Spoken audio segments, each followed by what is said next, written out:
Travelling करदा ते ओदे तो बाद फ्रेश रहना एदा राज की है? एदा राज है Arlington fuel stop. Arlington fuel stop 1801 pioneer street highway exit 208 ते जिथे ਤੁਹਾਨੂੰ free coffee, free fax service, free truck parking, रोटी, ठेका, लॉन्ड्री, शावर ते ट्रकां दा होर भी सामान आसानी नाल मिलेगा। हुणे कॉल करो 360 652 6066 यानी 3606526066। ये दो लोकेशनां तो सेवावां प्रदान करदे ने। Second location Lost Hill travel centre 14814 एलोम street Lost Hills. Phone number 661 797 2354। ਉਹ ਯਾਰ ਕੀ ਸੁਪਨੇ ਦੇਖੇ ਸੀ ਕੈਨੇਡਾ ਆਉਣ ਤੋਂ ਪਹਿਲਾਂ? ਉਹ ਸੁਪਨੇ ਪੂਰੇ ਕਰਨੇ ਆ ਤਾਂ ਡ੍ਰੀਮ ਲਾਈਨਰ ਐਕਸਪ੍ਰੈਸ ਵਾਲਿਆਂ ਨੂੰ ਕਾਲ ਕਰ। ਜੀ ਹਾਂ, dream liner express company Calgary Alberta Canada, ਜਿਨ੍ਹਾਂ ਨੂੰ ਸਾਫ਼ ਸੁਥਰੇ ਰਿਕਾਰਡ ਤੇ 2 ਸਾਲਾ ਤਜਰਬੇ ਵਾਲੇ ਡਰਾਈਵਰਸ ਦੀ ਲੋੜ ਹੈ। ਇਹਨਾਂ ਕੋਲ ਕੈਲਗਰੀ ਅਲਬਰਟਾ ਤੋਂ ਕੈਲੀਫੋਰਨੀਆ ਤੇ ਐਰੀਜ਼ੋਨਾ ਦੇ ਸਿੱਧੇ ਰਨ ਹੈ। ਇਹਨਾਂ ਕੋਲ ਡਰਾਈ ਤੇ ਰੀਫਰ ਲੋਡ ਵੀ ਹੈ। ਹੋਮ ਰਿਟਰਨ ਵਿਦਿਨ 5 ਡੇਜ਼, ਬਾਈ ਵੀਕਲੀ ਤੇ ਚੰਗੀ ਤਨਖਾਹ ਦਿੰਦੇ ਆ। ਔਰ ਹਾਂ, ਸਿੰਗਲ ਤੇ ਟੀਮਸ ਦੋਨਾਂ ਨੂੰ ਹਾਇਰ ਕਰਦੇ ਨੇ। ਵਧੇਰੇ ਜਾਣਕਾਰੀ ਲਈ ਕਾਲ 403 404 9501 403 404 9501। ਡ੍ਰੀਮਲਾਈਨਰ express company Calgary Alberta Canada. Bathinda ਦੀ ਗ੍ਰੀਨ ਸਿਟੀ ਦੀ ਅਪਾਰ ਸਫਲਤਾ ਤੋਂ ਬਾਅਦ ਹੁਣ ਪੇਸ਼ ਹੈ ਕਨ੍ਹਈਆਸ ਗ੍ਰੀਨ ਸਿਟੀ, ਜਿੱਥੇ ਸਿਕਿਉਰਿਟੀ ਦੇ ਪੁਖਤਾ ਪ੍ਰਬੰਧ, ਖੁੱਲੀਆਂ ਸੜਕਾਂ, ਹਰਾ ਭਰਾ ਵਾਤਾਵਰਣ, ਬਿਜਲੀ ਦੀਆਂ ਅੰਡਰਗਰਾਉਂਡ ਤਾਰਾਂ ਅਤੇ ਖੂਬਸੂਰਤ ਫੁੱਲ ਪੌਦੇ। ਲੈਂਡਸਕੇਪਿੰਗ ਅਤੇ ਨਿਰਮਾਣ ਕਾਰਜ ਚੱਲ ਰਹੇ ਨੇ ਤੇਜ਼ੀ ਨਾਲ। ਇਸ ਤੋਂ ਪਹਿਲਾਂ ਕਿ ਸਾਰੇ ਪਲਾਟ ਬੁੱਕ ਹੋ ਜਾਣ, ਸੰਪਰਕ ਕਰੋ 8556002064 ਅਤੇ 8556 02071। ट्रकिंग वाले वीरो ध्यान नाल सुनो। ट्रक जिद्दां दा भी चलाउने हो, मैनुअल या ऑटोमैटिक, क्विक ट्रक ल्यूब चेते आही ना रखियो। ट्रक दी बढ़िया सर्विस लई क्विक ट्रक ल्यूब। लो जी तीजी लोकेशन भी खोलती है, exit 579 from highway 401 in Napanee. आहो जी, कोई अपॉइंटमेंट नहीं, drive through facility. Exit 579 from highway 401 in Napanee. Quick Truck Lube, the one stop shop. 5196220660 या quicktrucklube.com। QTL, because we care। Seco Immigration Services, California Immigration Consultant, registered ਅਤੇ bonded, immigration assistance ਦੇ ਨਾਲ citizenship, work permit, process service, OCI card, family petition, Indian passport, Indian visa ਅਤੇ notary public ਲਈ ਸੰਪਰਕ ਕਰੋ। Seco Immigration Services, Gursharan Sekhon 22693 Hesperian Boulevard, Suite 250, Hayward, California. Call 510-200-9988. JB Truck Repair, Yuba City, Certified Cummins, Detroit Freightliner, Western Star, Volvo, Caterpillar ਅਤੇ Series 60 engines, international ਅਤੇ automatic ਟਰਾਂਸਮਿਸ਼ਨਸ। 5 ਸਾਲ ਦਾ ਫ੍ਰੇਟਲਾਈਨ dealership ਦਾ experience. ਇਹ engine, truck, trailer, AC, electrical, DPF, DEF repair ਕਰਦੇ ਹਨ। Transmission, rear and, brakes, oil change ਕਰ ਦਿੰਦੇ ਹਨ। Certified 90 ਡੇ DOT inspection ਅਤੇ certified annual federal DOT inspection ਕਰਦੇ ਹਨ। 100 ਮਾਈਲ ਦੇ ਰੇਡੀਅਸ ਵਿੱਚ ਰੋਡ ਅਸਿਸਟੈਂਸ 24/7। ਨਵੇਂ ਕਸਟਮਰਸ ਲਈ 10% ਡਿਸਕਾਊਂਟ। ਹਫਤੇ ਦੇ 7 ਦਿਨ ਸਵੇਰੇ 7 ਤੋਂ ਸ਼ਾਮੀ 7 ਵਜੇ ਤੱਕ ਖੁੱਲੇ ਰਹਿੰਦੇ ਹਨ। ਹੋਰ ਜਾਣਕਾਰੀ ਲਈ ਕਾਲ ਜਗਰੂਪ ਬੋਇਲ 916 696 0634 ਜਾਂ ਜਗਰਾਜ ਬਲ 530 339 15। Address 3894 rail road avenue, Yuba city. ਇੱਥੇ ਹੁਣ ਟਰੱਕਾਂ ਦੇ ਯੂਜ਼ਡ ਤੇ ਬ੍ਰਾਂਡ ਨਿਊ ਟਾਇਰ ਵੀ ਮਿਲਦੇ ਹਨ। ਸੋ ਪ੍ਰੋਗਰਾਮ ਸ਼ਮਾਦਾਨ ਦੇ ਵਿੱਚ ਤੁਹਾਡਾ ਸਵਾਗਤ ਹੈ। 2020 CDL ਡਰਾਈਵਿੰਗ ਸਕੂਲ ਫਰੈਡਰਿਕਬਰਗ, ਵਰਜੀਨੀਆ। ਇੱਥੋਂ ਤੁਸੀਂ ਟਰੱਕ ਚਲਾਉਣਾ ਸਿੱਖ ਕੇ ਆਪਣੀ ਕਮਾਈ ਅੱਛੀ ਕਰ ਸਕਦੇ ਹੋ। ਇਹ ਤੁਹਾਨੂੰ CDL class A, B and P training ਦਿੰਦੇ ਨੇ। Car, buses, box truck, commercial tractor trailer ਦੀ ਤਮਾਮ ਤੁਹਾਨੂੰ ਟ੍ਰੇਨਿੰਗ ਦਿੱਤੀ ਜਾਂਦੀ ਹੈ। ਇੱਥੇ ਤਮਾਮ ਇੰਸਟਰਕਟਰ ਜਿਹੜੇ ਨੇ ਪੈਸ਼ਨੇਟ ਅਤੇ ਪ੍ਰੋਫੈਸ਼ਨਲ ਨੇ।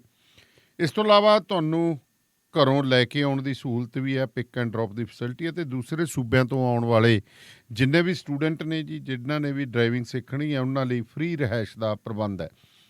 540 656 0985 540 656 0985 ਦੇ ਉੱਤੇ ਤੁਸੀਂ ਸਨੀ ਹੋਰਾਂ ਨੂੰ ਸੰਪਰਕ ਕਰ ਸਕਦੇ ਹੋ।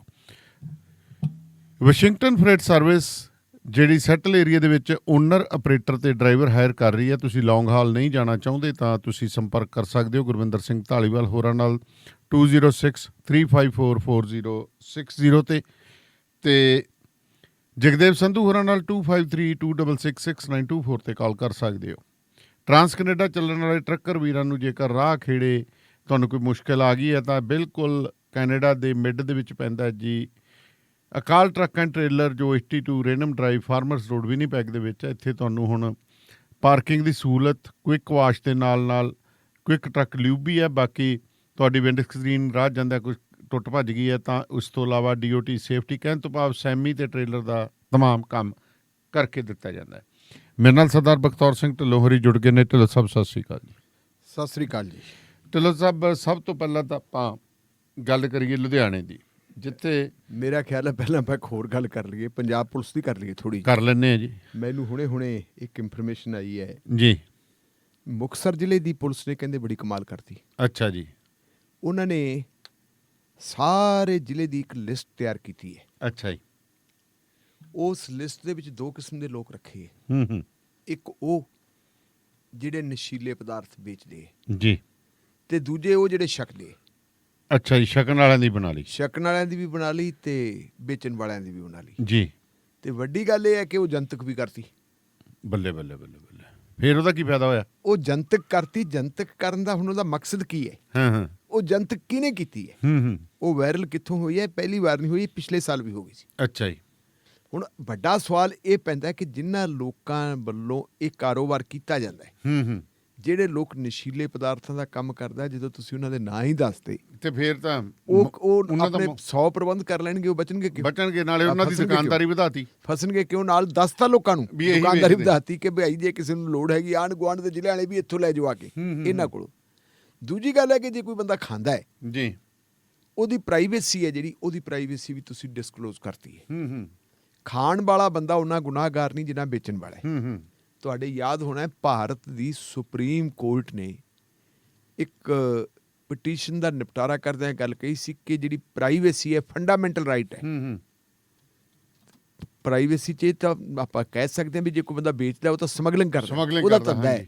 ਲੇਕਿਨ ਜੇ ਕੋਈ ਖਾਂਦਾ ਐਡਿਕਟਡ ਹੈ, ਉਹਦਾ ਕਿਸਮ ਦਾ ਪੇਸ਼ੈਂਟ ਹੈ, ਉਹ ਬਿਮਾਰ ਹੈ, ਉਸ ਬਿਮਾਰ ਬੰਦੇ ਦਾ ਇਲਾਜ ਕਰਨਾ ਬਣਦਾ ਸਟੇਟ ਦਾ ਕੰਮ। ਜਾਂ ਉਹ ਬਿਮਾਰ ਬੰਦੇ ਨੂੰ ਤੁਸੀਂ ਛੱਜ 'ਚ ਪਾ ਕੇ ਛੱਡਣਾ, ਛੱਜ 'ਚ ਪਾ ਕੇ ਛੱਡ ਤਾਂ ਸਾਈਡ ਉਹਦੇ, ਕਿਉਂਕਿ ਉਹਦੇ ਨਾਲ ਅਗਲਾ ਜਿਹੜਾ ਉਹਦਾ ਨੈਗੇਟਿਵ ਅਸਰ ਕੀ ਹੈ? ਨੈਗੇਟਿਵ ਅਸਰ ਉਹਦੀ ਔਲਾਦ ਹੈ। ਬਿਲਕੁਲ। ਸਾਰੇ ਕੱਲ ਨੂੰ ਧੀਆਂ ਪੁੱਤਾਂ ਦੇ ਵਿਆਹ ਕਰਨੇ ਹੈ, ਜਦੋਂ ਅਗਲਾ ਕਹਿੰਦਾ ਨਸ਼ੇੜੀ ਦਾ ਪੁੱਤ ਹੈ ਜੀ, ਮੁੰਡਾ ਵੀ ਨਸ਼ੇੜੀ ਹੋ ਸਕਦਾ, ਸਾਰਾ ਕੁਝ ਧੀ ਤੇ ਵੀ ਹੋ ਸਕਦਾ। ਆਪਾਂ ਪਿੰਡਾਂ ਦੇ ਵਿੱਚ ਦੇਖਿਆ ਬਹੁਤ ਸਾਰੇ ਜਿੱਥੇ ਵੀ ਕਿਹੋ ਜਿਹੇ ਕੰਮ ਚੱਲਦੇ। ਇਸ ਕਰਕੇ ਮੇਰੇ ਖਿਆਲ ਮੁਤਾਬਕ ਹੈ ਵੀ ਜਿਹੜੀਆਂ ਹੈਰ ਅਥਾਰਟੀ ਜਾਂ ਪੰਜਾਬ ਪੁਲਿਸ ਦੀਆਂ, ਉਹਨਾਂ ਨੂੰ ਇਧਰ ਧਿਆਨ ਦੇਣਾ ਚਾਹੀਦਾ ਕਿ ਮੁਕਤਸਰ ਸਾਹਿਬ ਐਡਾ ਜਿਹੜਾ ਹੈਗਾ ਸਾਡਾ ਪਵਿੱਤਰ ਜ਼ਿਲ੍ਹਾ, ਉਸ ਪਵਿੱਤਰ ਜ਼ਿਲ੍ਹੇ ਦੇ ਵਿੱਚ ਜਿਹੜੀ ਤੁਸੀਂ ਇਸ ਤਰ੍ਹਾਂ ਗੱਲ ਜਨਤਕ ਕੀਤੀ ਹੈ, ਮਾੜੀ ਗੱਲ ਹੈ। ਇਹਦੀ ਪੜਤਾਲ ਹੋਣੀ ਚਾਹੀਦੀ ਹੈ। ਜੇ ਪਿੱਛੇ ਆਪਾਂ ਸਿੱਧਾ ਕਹਿ ਸਕਦੇ ਤਾਂ ਗੈਰ ਸਮਾਜਿਕ ਕੰਮ ਹੈ। ਗੈਰ ਸਮਾਜਿਕ ਕੰਮ ਹੈ, ਬਿਲਕੁਲ ਬਿਲਕੁਲ। ਪਿਛਲੇ ਸਾਲ ਪਿਛਲੇ ਸਾਲ ਵਾਇਰਲ ਹੋਈ ਹੈ ਇਹਨਾਂ ਦੀ ਜਿਹੜੀ ਇਹ ਜਨਤਕ ਹੋਈ ਹੈ, ਜੇ ਉਦੋਂ ਹੀ ਇਹਦੇ ਤੇ ਕਾਰਵਾਈ ਕੀਤੀ ਹੁੰਦੀ ਤਾਂ ਅੱਜ ਨਹੀਂ ਸੀ ਹੋਣੀ।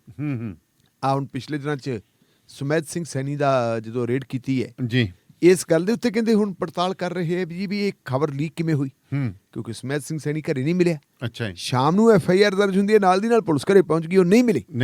ਉਹ ਕਹਿੰਦੇ ਵੀ ਇਹ ਗੱਲ ਕਿਤੋਂ ਨਾ ਕਿਤੋਂ ਲੀਕ ਹੋਈ ਹੈ। ਕਿੱਥੋਂ ਲੀਕ ਹੋਈ ਹੈ? ਫਿਰ ਪੁਲਿਸ, ਪੰਜਾਬ ਦੀ ਪੁਲਿਸ ਚੱਲੂਗੀ ਕਿਵੇਂ ਜੇ ਇਹਨਾਂ ਦੀ ਇਨਫੋਰਮੇਸ਼ਨ ਇਸ ਤਰ੍ਹਾਂ ਲੀਕ ਹੋਣ ਲੱਗ ਗਈ? ਹਾਂਜੀ, ਹੁਣ ਅਗਲੀ ਗੱਲ ਕਰ ਰਹੀ ਹੈ। ਬਿਲਕੁਲ। ਹੁਣ ਆਪਾਂ ਗੱਲ ਕਰੀਏ ਜੀ, ਆਪਾਂ ਲਗਾਤਾਰ ਕਹਿ ਰਹੇ ਕਿ BJP ਤੇ ਕਿਸਾਨਾਂ ਦਾ ਟਕਰਾਅ ਜਿਹੜਾ, ਜਾਂ ਆਪਾਂ ਕਹਿ ਦਈਏ ਕਿ ਬੜਾ ਖਤਰਨਾਕ ਮੋੜ ਲੈਂਦਾ ਜਾ ਰਿਹਾ ਪੰਜਾਬ ਦੇ ਵਿੱਚ।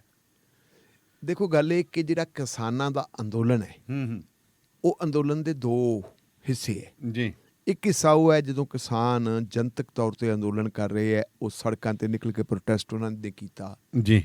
ਉਹਨਾਂ ਨੇ ਗੱਡੀਆਂ ਵੀ ਰੋਕੀਆਂ, ਉਹਨਾਂ ਨੇ ਬੱਸਾਂ ਵੀ ਰੋਕੀਆਂ, ਟ੍ਰੈਫਿਕ ਵੀ ਜਾਮ ਕੀਤੇ। ਬਾਅਦ ਦੇ ਵਿੱਚ ਕਿਸਾਨਾਂ ਨੇ ਕਿਹਾ ਕਿ ਅਸੀਂ ਦਿੱਲੀ ਜਾਣਾ, ਕਿਉਂਕਿ ਜਿਹੜੀ ਸਰਕਾਰ ਦੇ ਖਿਲਾਫ ਪ੍ਰੋਟੈਸਟ ਕਰਨਾ ਜਾਂ ਜਿਹਨੇ ਕਾਲੇ ਕਾਨੂੰਨ ਬਣਾਏ ਹੈ ਪਾਰਲੀਮੈਂਟ ਦੇ ਜ਼ਰੀਏ, ਜਿਸ ਸਰਕਾਰ ਨੇ ਬਣਵਾਏ ਹੈ ਜੀ, ਵਾਪਸ ਵੀ ਉਹੀ ਲੈ ਸਕਦੀ ਹੈ। ਤੇ ਉਸ ਸਰਕਾਰ ਕੋਲੇ ਜਾ ਕੇ ਆਪਾਂ ਆਪਣੀ ਫਰਿਆਦ ਰੱਖੀਏ। ਕਿਸਾਨ ਤੁਰੇ, ਆਪਾਂ ਨੂੰ ਪਤਾ ਵੀ ਰਾਹ ਦੇ ਵਿੱਚ ਵੀ ਰੁਕਾਵਟਾਂ ਪਾਈਆਂ ਗਈਆਂ। ਦਿੱਲੀ ਦੇ ਕੋਲੇ ਪਹੁੰਚਣ ਵੇਲੇ ਤਾਂ ਹਾਲਾਤ ਇਹ ਹੋ ਗਏ ਸੀ ਕਿ ਉੱਥੇ ਸੜਕਾਂ ਪੁੱਟ ਸੁੱਟਤੀਆਂ ਸੀ। ਹਾਂਜੀ। ਔਰ ਕਿਸਾਨਾਂ ਵਾਸਤੇ ਬੜੀ ਜਿਹੜੀ ਆਪਾਂ ਕਹਿ ਸਕਦੇ ਹਾਂ ਵੀ ਬਹੁਤ ਹੀ ਔਖੀ ਸਥਿਤੀ ਸੀ ਜੀ। ਪਰ ਉਹ ਬਾਰਡਰਾਂ ਦੇ ਉੱਤੇ ਬੈਠ ਗਏ 7-8 ਮਹੀਨਿਆਂ ਤੋਂ ਉਹ ਬਾਰਡਰਾਂ ਤੇ ਬੈਠੇ ਹੈ ਜੀ। ਉੱਥੇ ਵੀ ਹੁਣ ਉਹਨਾਂ ਨੂੰ ਕਿਸੇ ਨਾ ਕਿਸੇ ਰੂਪ ਦੇ ਵਿੱਚ ਤੰਗ ਪਰੇਸ਼ਾਨ ਕੀਤਾ ਜਾਂਦਾ ਹੈ। ਕਦੇ ਉਹਨਾਂ ਦੇ ਕਿਸੇ ਟੈਂਟ ਨੂੰ ਅੱਗ ਲਾਈ ਜਾਂਦੀ ਹੈ, ਕਦੇ ਉੱਥੇ ਕੁਝ ਬੰਦੇ ਜਾ ਕੇ ਗੜਬੜ ਕਰਦੇ ਕਰੀ ਜਾਂਦੇ ਜੀ, ਹੀਲ ਹੁਜਤਾਂ ਕਰੀ ਜਾਂਦੇ। ਤੇ ਕਈ ਵਾਰੀ ਮਤਲਬ ਇਹ ਹੁੰਦਾ ਕਿ ਜਿਹੜੇ RSS ਤੇ BJP ਦੇ ਬੰਦੇ ਹੈ ਉਹ ਸਥਾਨਕ ਲੋਕਾਂ ਦਾ ਰੂਪ ਧਾਰ ਕੇ ਇਹ ਕਹਿ ਕੇ ਅਸੀਂ ਸਥਾਨਕ ਵਿਅਕਤੀ ਹਾਂ, ਉਹ ਕਿਸਾਨਾਂ ਦਾ ਵਿਰੋਧ ਕਰਦੇ। ਹਾਲਾਂਕਿ ਬਹੁਤ ਸਾਰੇ ਅਖਬਾਰਾਂ ਨੇ ਕਿਸਾਨਾਂ ਦੇ ਨਾਲ ਨੀਚੇ ਤੱਕ ਜਾ ਕੇ ਜਦੋਂ ਗੱਲ ਕੀਤੀ ਹੈ ਔਰ ਸਥਾਨਕ ਲੋਕਾਂ ਨਾਲ ਗੱਲ ਕੀਤੀ ਹੈ, ਸਥਾਨਕ ਲੋਕ ਕਹਿੰਦੇ ਕਿ ਜਿੱਦਾਂ ਦੇ ਇਹ ਆਏ ਹੈ ਸਾਡੇ ਵਾਸਤੇ ਤਾਂ ਬਹੁਤ ਹੀ ਇੱਕ ਕਿਸਮ ਦੇ ਇਹ ਲਾਹੇਬੰਦ ਹੈ ਜੀ। ਲੰਗਰ ਪਾਣੀ ਤੋਂ ਲੈ ਕੇ ਹਰ ਕਿਸਮ ਦੀ ਉਹ ਸਾਡੀ ਮਦਦ ਕਰਦੇ ਆ ਔਰ ਕਦੇ ਵੀ ਤੁਸੀਂ ਦੇਖੋ ਕਿਸਾਨ ਹਿੰਸਕ ਨਹੀਂ ਹੋਏ ਜੀ। ਹਾਲਾਂਕਿ ਕਿਸਾਨ ਜਿਸ ਤਬਕੇ ਦੇ ਵਿੱਚੋਂ ਆਉਂਦੇ, ਜਿਸ ਇਲਾਕੇ ਦੇ ਵਿੱਚੋਂ ਆਉਂਦੇ, ਪੰਜਾਬ ਤੇ ਹਰਿਆਣੇ ਵਾਲੇ ਆਪਾਂ ਸੁਭਾਅ ਦੇ ਪੱਖੋਂ ਅਖੜ ਹੁੰਨੇ ਪਰ ਇੱਜ਼ਤ ਪੱਖੋਂ ਉੱਥੇ ਜਾ ਕੇ ਜਿਹੜੀ ਹੈਗੀ ਹੈ ਉਹਨਾਂ ਨੇ ਆਪਣਾ ਅਖੜਪੁਣਾ ਵੀ ਛੱਡਤਾ, ਕਿਉਂਕਿ ਉਹਨਾਂ ਨੂੰ ਮੱਛੀ ਦੀ ਅੱਖ ਨੂੰ ਬਸ ਇੱਕੋ ਚੀਜ਼ ਦਿਖਦੀ ਹੈ ਕਿ ਕਾਲੇ ਕਾਨੂੰਨ ਨੂੰ ਵਾਪਸ ਲੈਣੇ, ਜਿੱਤ ਦਿੰਦੀ ਹੈ, ਜਿੱਤਾਂਗੇ ਤੇ ਜਾਂ ਮਰਾਂਗੇ। ਦੋ ਹੀ ਗੱਲਾਂ ਕਹਿੰਦੇ ਵੀ ਜੇ ਘਰੇ ਹੀ ਮੁੜਾਂਗੇ ਤਾਂ ਜਿੱਤ ਕੇ ਜਾਵਾਂਗੇ ਤੇ ਨਹੀਂ ਤਾਂ ਅਸੀਂ ਇੱਥੇ ਹੀ ਆਪਣੇ ਪ੍ਰਾਣ ਤਿਆਗ ਦਿਆਂਗੇ। ਤੇ 550 ਦੇ ਕਰੀਬ ਹੁਣ ਤੱਕ ਜਿਹੜੇ ਆ ਲੋਕ ਸ਼ਹੀਦ ਹੋ ਚੁੱਕੇ ਜੀ। ਕਦੇ ਉਹਨਾਂ ਨੇ ਕੋਈ ਕਾਰਵਾਈ ਨਹੀਂ ਕੀਤੀ। ਲੇਕਿਨ ਦੂਜਾ ਜਿਹੜਾ ਉਹਨਾਂ ਦਾ ਲੜਾਈ ਦਾ ਪੜਾਅ ਹੈ ਜੀ ਉਹ ਹੈ ਕਿ ਭਾਰਤੀ ਜਨਤਾ ਪਾਰਟੀ ਦੇ ਲੀਡਰਾਂ ਨੂੰ, ਵਰਕਰਾਂ ਨੂੰ ਅਹਿਸਾਸ ਕਰਾਇਆ ਜਾਵੇ ਕਿ ਤੁਹਾਡੀ ਸਰਕਾਰ ਭਾਈ ਗਲਤ ਕੰਮ ਕਰ ਰਹੀ ਹੈ, ਤੁਸੀਂ ਵੀ ਆਪਣੀ ਸਰਕਾਰ ਦੇ ਉੱਤੇ ਪ੍ਰੈਸ਼ਰ ਬਿਲਡ ਕਰੋ। ਸੋ ਭਾਵੇਂ ਦੂਜੀਆਂ ਥਾਵਾਂ ਦੇ ਉੱਤੇ ਨਹੀਂ, ਲੇਕਿਨ ਪੰਜਾਬ ਤੇ ਹਰਿਆਣੇ ਦੇ ਵਿੱਚ ਕਿਸਾਨਾਂ ਵੱਲੋਂ ਭਾਰਤੀ ਜਨਤਾ ਪਾਰਟੀ ਤੇ ਉਹਨਾਂ ਦੀਆਂ ਜਿਹੜੀਆਂ ਸਹਿਯੋਗੀ ਪਾਰਟੀਆਂ ਜੀ ਉਹਨਾਂ ਦੇ ਵਰਕਰਾਂ ਦਾ ਵਿਰੋਧ ਕੀਤਾ ਜਾਂਦਾ, ਉਹਨਾਂ ਦੇ ਲੀਡਰਾਂ ਦਾ ਵਿਰੋਧ ਕੀਤਾ ਜਾਂਦਾ। ਜੇ ਉਹ ਆਪਣੇ ਨਿੱਤ ਰੋਜ਼ ਦੇ ਕੰਮ ਧੰਦੇ ਕਰਦੇ, ਕਿਸੇ ਦਾ ਕੋਈ ਵਿਰੋਧ ਨਹੀਂ ਕਰਦਾ। ਜਦੋਂ ਕੋਈ ਪੋਲੀਟੀਕਲ ਕੰਮ ਕਰਦੇ ਆ, ਪੋਲੀਟੀਕਲ ਐਕਟੀਵਿਟੀ ਕਰਦੇ ਆ, ਉਸ ਵੇਲੇ ਉਹਨਾਂ ਦਾ ਵਿਰੋਧ ਕਰਦੇ ਆ। ਇਹ ਪੰਜਾਬ 'ਚ ਵੀ ਦੇਖਿਆ, ਆਪਾਂ ਹਰਿਆਣੇ 'ਚ ਦੇਖਿਆ। ਹਰਿਆਣੇ ਦੇ ਵਿੱਚ ਤਾਂ ਹਾਲਤ ਬਹੁਤ ਹੀ ਬਦਤਰ ਹੈ ਜੀ। ਉੱਥੇ ਨਾ ਮੁੱਖ ਮੰਤਰੀ ਦਾ ਜਹਾਜ਼ ਉਤਰਨ ਦਿੰਦੇ ਆ ਤੇ ਨਾ ਉਹਨੂੰ ਸੜਕ ਤੇ ਤੁਰਨ ਦਿੰਦੇ ਤੇ ਨਾ ਹੀ ਡਿਪਟੀ ਮੁੱਖ ਮੰਤਰੀ ਦਾ ਉਤਰਨ ਦਿੰਦੇ ਆ। ਬੜਾ ਕੁਛ ਹੁੰਦਾ, ਪਰਚੇ ਵੀ ਦਰਜ ਹੋ ਜਾਂਦੇ ਆ, ਕਿਸਾਨਾਂ ਦਾ ਪ੍ਰੈਸ਼ਰ ਬਿਲਡ ਹੁੰਦਾ, ਫਿਰ ਉਹ ਪਰਚੇ ਰੱਦ ਵੀ ਹੁੰਦੇ ਆ, ਬਹੁਤ ਕੁਛ ਹੋ ਜਾਂਦਾ। ਲੇਕਿਨ ਉਹ ਜਿਹੜਾ ਪ੍ਰੋਟੈਸਟ ਦਾ ਥੋੜਾ ਜਿਹਾ ਅਸਰ ਵੀ ਹੋਇਆ ਪੰਜਾਬ ਦੇ ਵਿੱਚ। ਜੇ ਆਪਾਂ ਦੇਖੀਏ ਤਾਂ ਤੁਸੀਂ ਦੇਖੋ ਵੀ ਅਨਿਲ ਜੋਸ਼ੀ ਨੇ ਇਹੀ ਗੱਲ ਕਹੀ ਸੀ ਕਿ ਸਾਡੀ ਜਿਹੜੀ ਪੰਜਾਬ ਦੀ ਲੀਡਰਸ਼ਿਪ ਹੈ ਇਹ ਕੇਂਦਰੀ ਲੀਡਰਸ਼ਿਪ ਨੂੰ ਇਹ ਅਹਿਸਾਸ ਨਹੀਂ ਕਰਾ ਸਕੀ ਕਿ ਪੰਜਾਬ ਦੇ ਵਿੱਚ ਮਾਹੌਲ ਆਪਣੇ ਖਿਲਾਫ ਹੈ। ਕਹਿੰਦੇ ਵੀ ਇਹ ਸਾਡੀ ਲੀਡਰਸ਼ਿਪ ਜਾ ਕੇ ਕਹਿੰਦੇ ਆ ਸਾਉਣ ਦੇ ਇੰਨਿਆਂ ਨੂੰ ਸਭ ਹਰਾ ਹੀ ਹਰਾ ਲੋਕ ਸਾਡੇ ਨਾਲ ਹੈ ਨਹੀਂ। ਨਗਰ ਨਿਗਮ ਦੀਆਂ ਚੋਣਾਂ, ਨਗਰ ਕੌਂਸਲਾਂ ਦੀਆਂ ਚੋਣਾਂ, ਨਗਰ ਪੰਚਾਇਤਾਂ ਦੀਆਂ ਚੋਣਾਂ ਦੇ ਵਿੱਚੋਂ ਕਹਿੰਦੇ ਸੀ ਰੰਗ ਦੇਖ ਲਏ, ਅੱਗੇ ਵਿਧਾਨ ਸਭਾ ਦੀਆਂ ਚੋਣਾਂ ਆਉਣਗੀਆਂ, ਰੰਗ ਅਸੀਂ ਉਦੋਂ ਵੀ ਦੇਖ ਲਾਂਗੇ, ਸਾਡੇ ਨਾਲ ਲੋਕ ਖੜਨਗੇ ਕਿੰਨੇ ਕੁ। ਇਹ ਗੱਲ ਉਹਨੇ ਕਹੀ ਤੇ ਉਹਨੇ ਕਿਹਾ ਵੀ ਸਾਨੂੰ ਇਹ ਗੱਲ ਕਰ ਲੈਣੀ ਚਾਹੀਦੀ ਹੈ। ਲੇਕਿਨ ਉਸ ਬੰਦੇ ਨੂੰ 6 ਸਾਲਾਂ ਲਈ ਕੱਢ ਦਿੱਤਾ ਜੀ। ਮਾਸਟਰ ਮੋਹਨ ਲਾਲ ਬੜੇ ਸੀਨੀਅਰ ਬੰਦੇ, ਉਹਨਾਂ ਨੇ ਵੀ ਕਿਹਾ ਜੀ ਹਾਈ ਕਮਾਂਡ ਨੂੰ ਇਹਦੇ ਬਾਰੇ ਸੋਚਣਾ ਚਾਹੀਦਾ ਹੈ। KD ਭੰਡਾਰੀ ਉਹ ਵੀ ਇੱਕ ਸੀਨੀਅਰ ਲੀਡਰ ਹੈ, ਉਹਨਾਂ ਨੇ ਵੀ ਕਿਹਾ, ਉਹਦਾ ਅਸਰ ਵੀ ਹੋਇਆ ਜੀ। ਸੋ ਜਿਹੜੇ ਕਿਸਾਨ ਵਿਰੋਧ ਕਰਦੇ ਆ, ਜਿੱਥੇ ਕਿਤੇ ਇਹਨਾਂ ਨੂੰ ਪਤਾ ਕਰਨ ਲੱਗ ਜਾਂਦਾ ਕਿ ਇਹ ਇਸ ਕਿਸਮ ਦੀ ਗੱਲ ਕਰਦੇ ਆ, ਉੱਥੇ ਜਾਂਦੇ ਜੀ। ਨਾ ਸਿਰਫ ਭਾਰਤੀ ਜਨਤਾ ਪਾਰਟੀ ਤੇ ਉਹਨਾਂ ਦੀਆਂ ਸਹਿਯੋਗੀ ਪਾਰਟੀਆਂ ਦਾ ਵਿਰੋਧ ਹੁੰਦਾ, ਸਗੋਂ ਜਿਹੜੇ ਕਾਰਪੋਰੇਟ ਘਰਾਣੇ ਹੈ ਉਹਨਾਂ ਦਾ ਵੀ ਵਿਰੋਧ ਹੁੰਦਾ। ਹੁਣ ਥਾਂ ਤੇ ਤੁਸੀਂ ਦੇਖੋ ਵੀ ਜਿੱਥੇ ਰਿਲਾਇੰਸ ਕੰਪਨੀ ਦਾ ਆਪਣਾ ਸਿੱਧਾ ਪੈਟਰੋਲ ਪੰਪ ਹੈ, ਲੋਕਾਂ ਨੇ ਉੱਥੇ ਵੀ ਧਰਨੇ ਲਾਏ ਹੋਏ, ਉਹਨਾਂ ਦਾ ਕਾਰੋਬਾਰ ਠੱਪ ਹੈ ਜੀ। ਜਿੱਥੇ ਰਿਲਾਇੰਸ ਕੰਪਨੀ ਦੇ ਵੱਡੇ ਮਾਲ ਹੈ ਉਹਨਾਂ ਦਾ ਵੀ ਵਿਰੋਧ ਕਰਦੇ ਹੈ। ਕਿਲ੍ਹਾ ਰਾਏਪੁਰ ਦੇ ਵਿੱਚ ਤਾਂ ਤੁਸੀਂ ਦੇਖਿਆ ਹੋਣਾ ਕਿ ਅਡਾਨੀ ਵਾਲਿਆਂ ਨੂੰ ਆਪਣਾ ਕਾਰੋਬਾਰ ਬੰਦ ਕਰਨਾ ਪੈ ਗਿਆ। ਅੱਛਾ ਜੀ, ਕਿਉਂ? ਕਿ ਉੱਥੇ ਧਰਨਾ ਲਾਈ ਬੈਠੇ ਉਹਨਾਂ ਦਾ ਜਿਹੜੇ ਉਹ ਬਣਾਇਆ ਹੋਇਆ ਸੀ, ਉਹਨਾਂ ਨੇ ਇੱਕ ਖੁਸ਼ਕ ਬੰਦਰਗਾਹ ਬਣਾਈ ਹੋਈ ਸੀ ਜਿੱਥੋਂ ਸਾਰਾ ਕੁਝ ਜਾਂਦਾ। ਉਹ ਤਾਂ ਕਰੋੜਾਂ ਰੁਪਈਆਂ ਦਾ ਕਾਰੋਬਾਰ ਸੀ, ਠੱਪ ਕਰਤਾ ਉਹਨਾਂ ਨੇ। ਕਿਲ੍ਹਾ ਰਾਏਪੁਰ ਦੇ ਕੋਲੇ, ਹਾਂ, ਕਾਫੀ ਵੱਡੀ ਉਹਦਾ ਖਬਰ ਵੀ ਹੈ। ਕੱਲ ਪੰਜਾਬ ਤੇ ਹਰਿਆਣਾ ਹਾਈ ਕੋਰਟ ਦੇ ਵਿੱਚ ਵੀ ਇਹ ਮਾਮਲਾ ਆਇਆ ਸੀ, ਉੱਥੇ ਵੀ ਇਲਜ਼ਾਮ ਲਾਇਆ ਉਹਨਾਂ ਨੇ ਅਡਾਨੀ ਵਾਲਿਆਂ ਨੇ। ਕਹਿੰਦੇ ਜੀ ਇਹ ਦੇਖੋ ਜਿਹੜੀ ਹੈਗੀ ਹੈ ਪੰਜਾਬ ਸਰਕਾਰ ਇਹ ਯਤਨ ਨਹੀਂ ਕਰਦੀ ਅੰਦੋਲਨਕਾਰੀਆਂ ਨੂੰ ਰੋਕਣ ਵਾਸਤੇ। ਮੈਡਮ ਲੀਸਾ ਗਿੱਲ ਜਿਹੜੇ ਪੰਜਾਬ ਤੇ ਹਰਿਆਣਾ ਹਾਈ ਕੋਰਟ ਦੇ ਜੱਜ, ਉਹਨਾਂ ਨੇ ਰਿਕਾਰਡ ਦੇਖਿਆ, ਉਹ ਕਹਿੰਦੀ ਸਰਕਾਰ ਆਪਣੇ ਪੱਧਰ ਤੇ ਯਤਨ ਤਾਂ ਕਰ ਰਹੀ ਹੈ, ਪਰ ਹੁਣ ਸਰਕਾਰ ਦਾ ਮਤਲਬ ਇਹ ਵੀ ਨਹੀਂ ਕਿ ਨਾਗਰਿਕਾਂ ਨੂੰ ਗੋਲੀਆਂ ਮਾਰਦੇ, ਇਹ ਨਹੀਂ ਨਾ ਉਹਨਾਂ ਦਾ ਮਤਲਬ ਸਾਰਾ। ਇਹੀ ਕੁਛ ਕੱਲ ਲੁਧਿਆਣੇ 'ਚ ਹੋਇਆ ਜੀ। ਲੁਧਿਆਣੇ ਦੇ ਵਿੱਚ ਕੱਲ ਮਹਿਲਾ ਮੋਰਚਾ ਜਿਹੜਾ ਹੈਗਾ ਇਹਨਾਂ ਦਾ ਭਾਰਤੀ ਜਨਤਾ ਪਾਰਟੀ ਦਾ, ਉਹਨਾਂ ਦੀ ਇੱਕ ਮੀਟਿੰਗ ਸੀ ਇੱਕ ਹੋਟਲ ਦੇ ਵਿੱਚ। ਕਿਸਾਨਾਂ ਨੂੰ ਪਤਾ ਲੱਗਿਆ, ਜ਼ਿਆਦਾਤਰ ਉਹਨਾਂ ਦੇ ਵਿੱਚ ਕਿਸਾਨ ਜਿਹੜੀਆਂ ਔਰਤਾਂ ਵੀ ਸੀ, ਉਹਨਾਂ ਨੇ ਆਪਣੇ ਕਾਰੋਬਾਰ ਛੱਡੇ ਤੇ ਪ੍ਰੋਟੈਸਟ ਕਰਨ ਵਾਸਤੇ ਆ ਗਏ। ਪਰ ਅਗਾਂਹ ਤੁਸੀਂ ਭਾਰਤੀ ਜਨਤਾ ਪਾਰਟੀ ਦੀ ਸਥਿਤੀ ਦੇਖੋ ਕਿ ਮਹਿਲਾ ਮੋਰਚੇ ਦੀ ਮੀਟਿੰਗ ਹੈ ਜੀ, ਹੁੰਦੀਆਂ ਔਰਤਾਂ ਦੇ ਵਿੱਚ ਬੈਠੇ ਹੈ ਜੀ ਅਸ਼ਵਨੀ ਕੁਮਾਰ ਸ਼ਰਮਾ ਜੀ, ਜਿਹੜੇ ਉਹਨਾਂ ਦੇ ਸਟੇਟ ਪ੍ਰੈਜ਼ੀਡੈਂਟ ਹੈ। ਜਦੋਂ ਕਿਸਾਨ ਪਹੁੰਚ ਗਏ, ਤਿਆਰੀਆਂ ਪਹਿਲਾਂ ਹੀ ਸੀ, ਔਰ ਉਹਨਾਂ ਨੇ ਜੀ ਨਾਲ ਦੀ ਨਾਲ ਹੀ ਜਿਹੜੇ ਉਹਨਾਂ ਦੇ ਵਲੰਟੀਅਰ ਸੀ ਜਾਂ ਉਹਨਾਂ ਦੀ ਪਾਰਟੀ ਦੇ ਜਿਹੜੇ ਮਰਦ ਮੈਂਬਰ ਸੀ, ਡਾਂਗਾ ਕੱਢ ਲਈਆਂ। ਅੱਛਾ ਜੀ, ਡਾਂਗਾ ਕੱਢ ਕੇ ਤੇ ਪੁਲਿਸ ਵਾਲੇ ਤਾਂ ਕੁਮੱਕੀ ਹੋ ਗਏ। ਪੁਲਿਸ ਨੂੰ ਕਹਿੰਦੇ ਹਟ ਜਾਓ ਪਾਸੇ, ਅਸੀਂ ਇਹਨਾਂ ਨਾਲ ਦੋ ਹੱਥ ਕਰਨੇ ਜੀ। ਕਿਸਾਨ ਸ਼ਾਂਤਮਈ ਹੈ, ਕਿਸਾਨਾਂ ਦੇ ਕੋਲੇ ਕੋਈ ਲੱਠ ਨਹੀਂ, ਕੋਈ ਡੰਡਾ ਨਹੀਂ, ਕੁਛ ਨਹੀਂ ਹੈ। ਬਿਲਕੁਲ ਉਹ ਆਪਣਾ ਪ੍ਰੋਟੈਸਟ ਕਰ ਰਹੇ ਹੋ ਕਿ ਮਤਲਬ ਹਾਲਤ ਇਹ ਬਣ ਗਈ ਦਾਨੇਵਾਲੀਆ ਸਾਹਿਬ ਕਿ ਪੁਲਿਸ ਵਿਚਕਾਰ ਹੈ ਦੋਨਾਂ ਤਰ੍ਹਾਂ ਦੀ। ਔਰ ਪੁਲਿਸ ਨੂੰ ਵੀ ਪ੍ਰਵੋਕ ਕੀਤਾ ਕਿ ਪੁਲਿਸ ਲਾਠੀ ਚਾਰਜ ਕਰੇ। ਹਾਂ, ਲੇਕਿਨ ਪੁਲਿਸ ਜਿਹੜੀ ਹੈਗੀ ਬੜੀ ਸ਼ਾਂਤ ਰਹੀ। ਮੈਂ ਕਹੂੰਗਾ ਵੀ ਸਗੋਂ ਚੰਗੀ ਗੱਲ ਹੈ ਜਿਹੜੀ ਮੌਕੇ ਦੇ ਅਫਸਰਾਂ ਲੁਧਿਆਣੇ ਦੀ ਉਹਨਾਂ ਨੇ ਹਾਲਾਤ ਨੂੰ ਕਾਬੂ ਕਰਨਾ ਬੜਾ ਲੰਬਾ ਸਮਾਂ ਚੱਲਦਾ ਰਿਹਾ। ਅਗਲੀ ਗੱਲ ਫਿਰ ਜਿਹੜੇ ਹੈਗੇ ਆ ਉਹਨਾਂ ਨੇ ਬੜੇ ਭੱਦੇ ਰਿਮਾਰਕਸ, ਅੱਛਾ ਜੀ, ਜਿਹਨੂੰ ਆਪਾਂ ਕਹਿ ਦਈਏ ਅਨੈਤਿਕ ਕਿਸਮ ਦੇ ਇਸ਼ਾਰੇ ਕੀਤੇ ਕਿਸਾਨਾਂ ਵੱਲ। ਇਹ ਬੜਾ ਜਿਹੜਾ ਮਤਲਬ ਚਿੜਾਉਣ ਵਾਸਤੇ ਕਰਦੇ, ਜਿਵੇਂ ਉਂਗਲ ਕਰਨੀ ਕਿਸੇ ਨਹੀਂ ਇਸ ਤਰ੍ਹਾਂ ਵੀ ਕੀਤਾ, ਚਿੜਾਉਣ ਵਾਸਤੇ ਉਹਨਾਂ ਨੂੰ ਚਿੜਾਉਣ ਵਾਸਤੇ ਕੀਤਾ ਵੀ ਤੁਸੀਂ ਕਰ ਲਓ ਜਿਹੜਾ ਕੁਝ ਸਾਡਾ ਕਰਨਾ। ਜੀ ਜੀ। ਇੱਥੋਂ ਤੱਕ ਜਿਹੜੀਆਂ ਉਹਨਾਂ ਦੀਆਂ ਔਰਤਾਂ ਸੀ ਉਹਨਾਂ ਨੇ ਚੂੜੀਆਂ ਲਾ ਕੇ ਕਿਸਾਨਾਂ ਵੱਲ ਚਲਾ ਕੇ ਮਾਰੀਆਂ। ਦੱਸੋ ਅਜੇ ਉਹਨਾਂ ਦੇ ਸਬਰ ਦਾ ਤੁਸੀਂ ਮਤਲਬ ਜੇ ਹੋਰ ਇਮਤਿਹਾਨ ਲੈਣੇ ਹੋ, ਪਰਖਦੇ ਹੋ, ਮਤਲਬ ਹੈ ਵੀ ਕਿ ਪ੍ਰਵੋਕ ਹੋਣ ਤੇ ਸਾਡੇ ਤੇ ਹਮਲਾ ਕਰਨ ਜੀ। ਇਹਦੇ ਵਾਸਤੇ ਤੁਸੀਂ ਦੇਖਿਆ ਹੋਣਾ ਪਿਛਲੇ ਦਿਨਾਂ ਦੇ ਵਿੱਚ ਇੱਕ ਇਹ ਵੀ ਖਬਰ ਆਈ ਸੀ, ਇਹਨਾਂ ਨੇ ਕਿਹਾ ਸੀਗਾ ਕਿ ਜੀ ਅਸੀਂ ਤਿਰੰਗਾ ਯਾਤਰਾ ਕੱਢਣੀ। ਇਹਨਾਂ ਨੇ ਉਹ ਤਿਰੰਗਾ ਯਾਤਰਾ ਕੱਢਣ ਦਾ ਮਤਲਬ ਹੈ ਕਿ ਤਿਰੰਗੇ ਝੰਡੇ ਨਾਲ ਕੋਈ ਪਿਆਰ ਨਹੀਂ ਹੋ ਗਿਆ ਨਾ। RSS ਨੇ ਕਦੇ ਵੀ ਆਪਣੇ ਜਿਹੜੇ ਦਫ਼ਤਰ ਦੇ ਉੱਤੇ ਦੇਸ਼ ਦਾ ਕੌਮੀ ਝੰਡਾ ਤਿਰੰਗਾ ਝੰਡਾ ਲਹਿਰਾਇਆ ਨਹੀਂ। ਔਰ ਜਿਹੜੇ ਦੋ ਕਿਸਮ ਦੇ ਝੰਡੇ ਆ ਤਿਰੰਗੇ, ਇੱਕ ਝੰਡਾ ਕਾਂਗਰਸ ਪਾਰਟੀ ਦਾ ਜਿਹਦੇ ਵਿੱਚ ਉਹ ਇੱਕ ਚਰਖੇ ਦਾ ਨਿਸ਼ਾਨ ਹੁੰਦਾ ਹੈ, ਦੂਜਾ ਝੰਡਾ ਸਾਡਾ ਕੌਮੀ ਝੰਡਾ ਤਿਰੰਗਾ ਜਿਹਦੇ ਵਿੱਚ ਅਸ਼ੋਕ ਚੱਕਰ ਦਾ ਨਿਸ਼ਾਨ ਹੈ। ਅੱਛਾ ਜੀ। ਜਿਹੜਾ ਅਸ਼ੋਕ ਚੱਕਰ ਵਾਲਾ ਨਿਸ਼ਾਨ ਦਾ ਝੰਡਾ ਕਦੇ ਵੀ ਸੁਤੰਤਰਤਾ ਦਿਵਸ ਦੇ ਮੌਕੇ ਦੇ ਉੱਤੇ ਜਾਂ ਤੁਹਾਡੇ ਗਣਤੰਤਰਤਾ ਦਿਵਸ ਦੇ ਮੌਕੇ ਦੇ ਉੱਤੇ RSS ਨੇ ਆਪਣੇ ਦਫ਼ਤਰ ਦਾ ਚੜਾਇਆ ਨਹੀਂ। ਜੀ। ਹੁਣ RSS ਤੇ ਭਾਰਤੀ ਜਨਤਾ ਪਾਰਟੀ ਨੂੰ ਤਿਰੰਗੇ ਝੰਡੇ ਦਾ ਇਹਨਾਂ ਮੋਹ ਕਿਵੇਂ ਜਾਗ ਪਿਆ? ਮੋਹ ਜਾਗਣ ਦਾ ਮਤਲਬ ਹੈ ਕਿ ਅਸੀਂ ਤਿਰੰਗਾ ਯਾਤਰਾ ਲੈ ਕੇ ਨਿਕਲਾਂਗੇ ਜੀ। ਕਿਸਾਨ ਕਰਨਗੇ ਸਾਡਾ ਵਿਰੋਧ, ਜਦੋਂ ਸਾਡਾ ਵਿਰੋਧ ਕਰਨਗੇ ਤੇ ਅਸੀਂ ਇਹ ਕਹਾਂਗੇ ਆ ਲਓ ਜੀ ਤਾਂ ਅੱਤਵਾਦੀ ਹੈ, ਵੱਖਵਾਦੀ ਹੈ, ਖਾਲਿਸਤਾਨੀ ਹੈ, ਨਕਸਲਵਾੜੀ, ਇਹ ਤਿਰੰਗੇ ਝੰਡੇ ਜੀ ਜੀ। ਲੇਕਿਨ ਇਹ ਕਿਸਾਨ ਲੀਡਰਸ਼ਿਪ ਦੀ ਤੁਸੀਂ ਲਿਆਕਤ ਦੇਖੋ, ਉਹਨਾਂ ਦੀ ਸਮਝਦਾਰੀ ਦੇਖੋ। ਉਹਨਾਂ ਨੇ ਕਿਹਾ ਕਿ ਤਿਰੰਗਾ ਯਾਤਰਾ ਦਾ ਅਸੀਂ ਵਿਰੋਧ ਨਹੀਂ ਕਰਾਂਗੇ ਜੀ। ਜਿੱਥੇ ਤਿਰੰਗਾ ਲਹਿਰਾਉਂਦੇ ਇਹਨਾਂ ਦਾ ਕੋਈ ਲੈ ਕੇ ਆ ਜੇ ਅਸੀਂ ਕੋਈ ਵਿਰੋਧ ਨਹੀਂ ਕਰਾਂਗੇ, ਲੇਕਿਨ ਬਾਕੀ ਫੰਕਸ਼ਨ ਨਹੀਂ ਇਹਨਾਂ ਨੂੰ ਕਰ ਦੇਵਾਂਗੇ। ਅੱਛਾ ਜੀ। ਪੋਲੀਟੀਕਲ ਕਾਰਵਾਈਆਂ ਇਹਨਾਂ ਨੂੰ ਨਹੀਂ ਕਰ ਦੇਵਾਂਗੇ। ਤਿਰੰਗਾ ਝੰਡਾ ਕੌਮੀ ਝੰਡਾ ਲੈ ਕੇ ਤੁਰੇ ਫਿਰਨ ਭਾਵੇਂ ਸਾਰਾ ਦੇਸ਼ ਤੁਰਿਆ ਫਿਰੇ, ਸਾਨੂੰ ਕੋਈ ਇਤਰਾਜ਼ ਨਹੀਂ। ਔਰ ਕੱਲ ਵੀ ਉਹਨਾਂ ਨੇ ਮਤਲਬ ਕਿਸਾਨਾਂ ਨੂੰ ਆਪਾਂ ਕਹਿ ਸਕੀਏ ਇੱਕ ਕਿਸਮ ਦਾ ਪ੍ਰਵੋਕ ਕਰਨ ਦੀ ਕੋਸ਼ਿਸ਼ ਕੀਤੀ ਹੈ ਵੀ ਇਹ ਪ੍ਰਵੋਕ ਹੋਣ, ਹਾਲਾਤ ਖਰਾਬ ਹੋਣ, ਡੰਡਾ ਚਾਰਜ ਹੋਵੇ, ਲਾਠੀ ਚਾਰਜ ਹੋਵੇ ਤੇ ਫਿਰ ਅਸੀਂ ਕਹੀਏ ਇੱਥੇ ਰਾਸ਼ਟਰਪਤੀ ਰਾਜ ਲਾਗੂ ਕਰੋ ਜੀ। ਉਸ ਪਾਸੇ ਨੂੰ ਵੱਧ ਰਹੀ ਹੈ ਭਾਰਤੀ ਜਨਤਾ ਪਾਰਟੀ, ਜਾਣ ਬੁੱਝ ਕੇ ਇੱਕ ਪਲੈਨਿੰਗ ਦੇ ਨਾਲ, ਇੱਕ ਯੋਜਨਾਬੰਦੀ ਦੇ ਨਾਲ ਇਹ ਗੜਬੜ ਕੀਤੀ ਜਾ ਰਹੀ ਹੈ ਜੀ। ਬਿਲਕੁਲ ਢਿੱਲੋਂ ਸਾਹਿਬ, ਜਿਹੜੀ ਤੁਸੀਂ ਗੱਲ ਕੀਤੀ ਸੀ ਨਾ ਅਦਾਨੀ ਗਰੁੱਪ ਵਾਲੀ, ਹਾਂਜੀ, ਉਹਦੇ ਵਿੱਚ ਉਹਨਾਂ ਨੇ ਸਿੱਧੇ ਕਹਿੰਦੇ ਵੀ ਅਸੀਂ ਕੰਮ ਹੀ ਬੰਦ ਕਰ ਰਹੇ ਹਾਂ ਪੰਜਾਬ 'ਚੋਂ।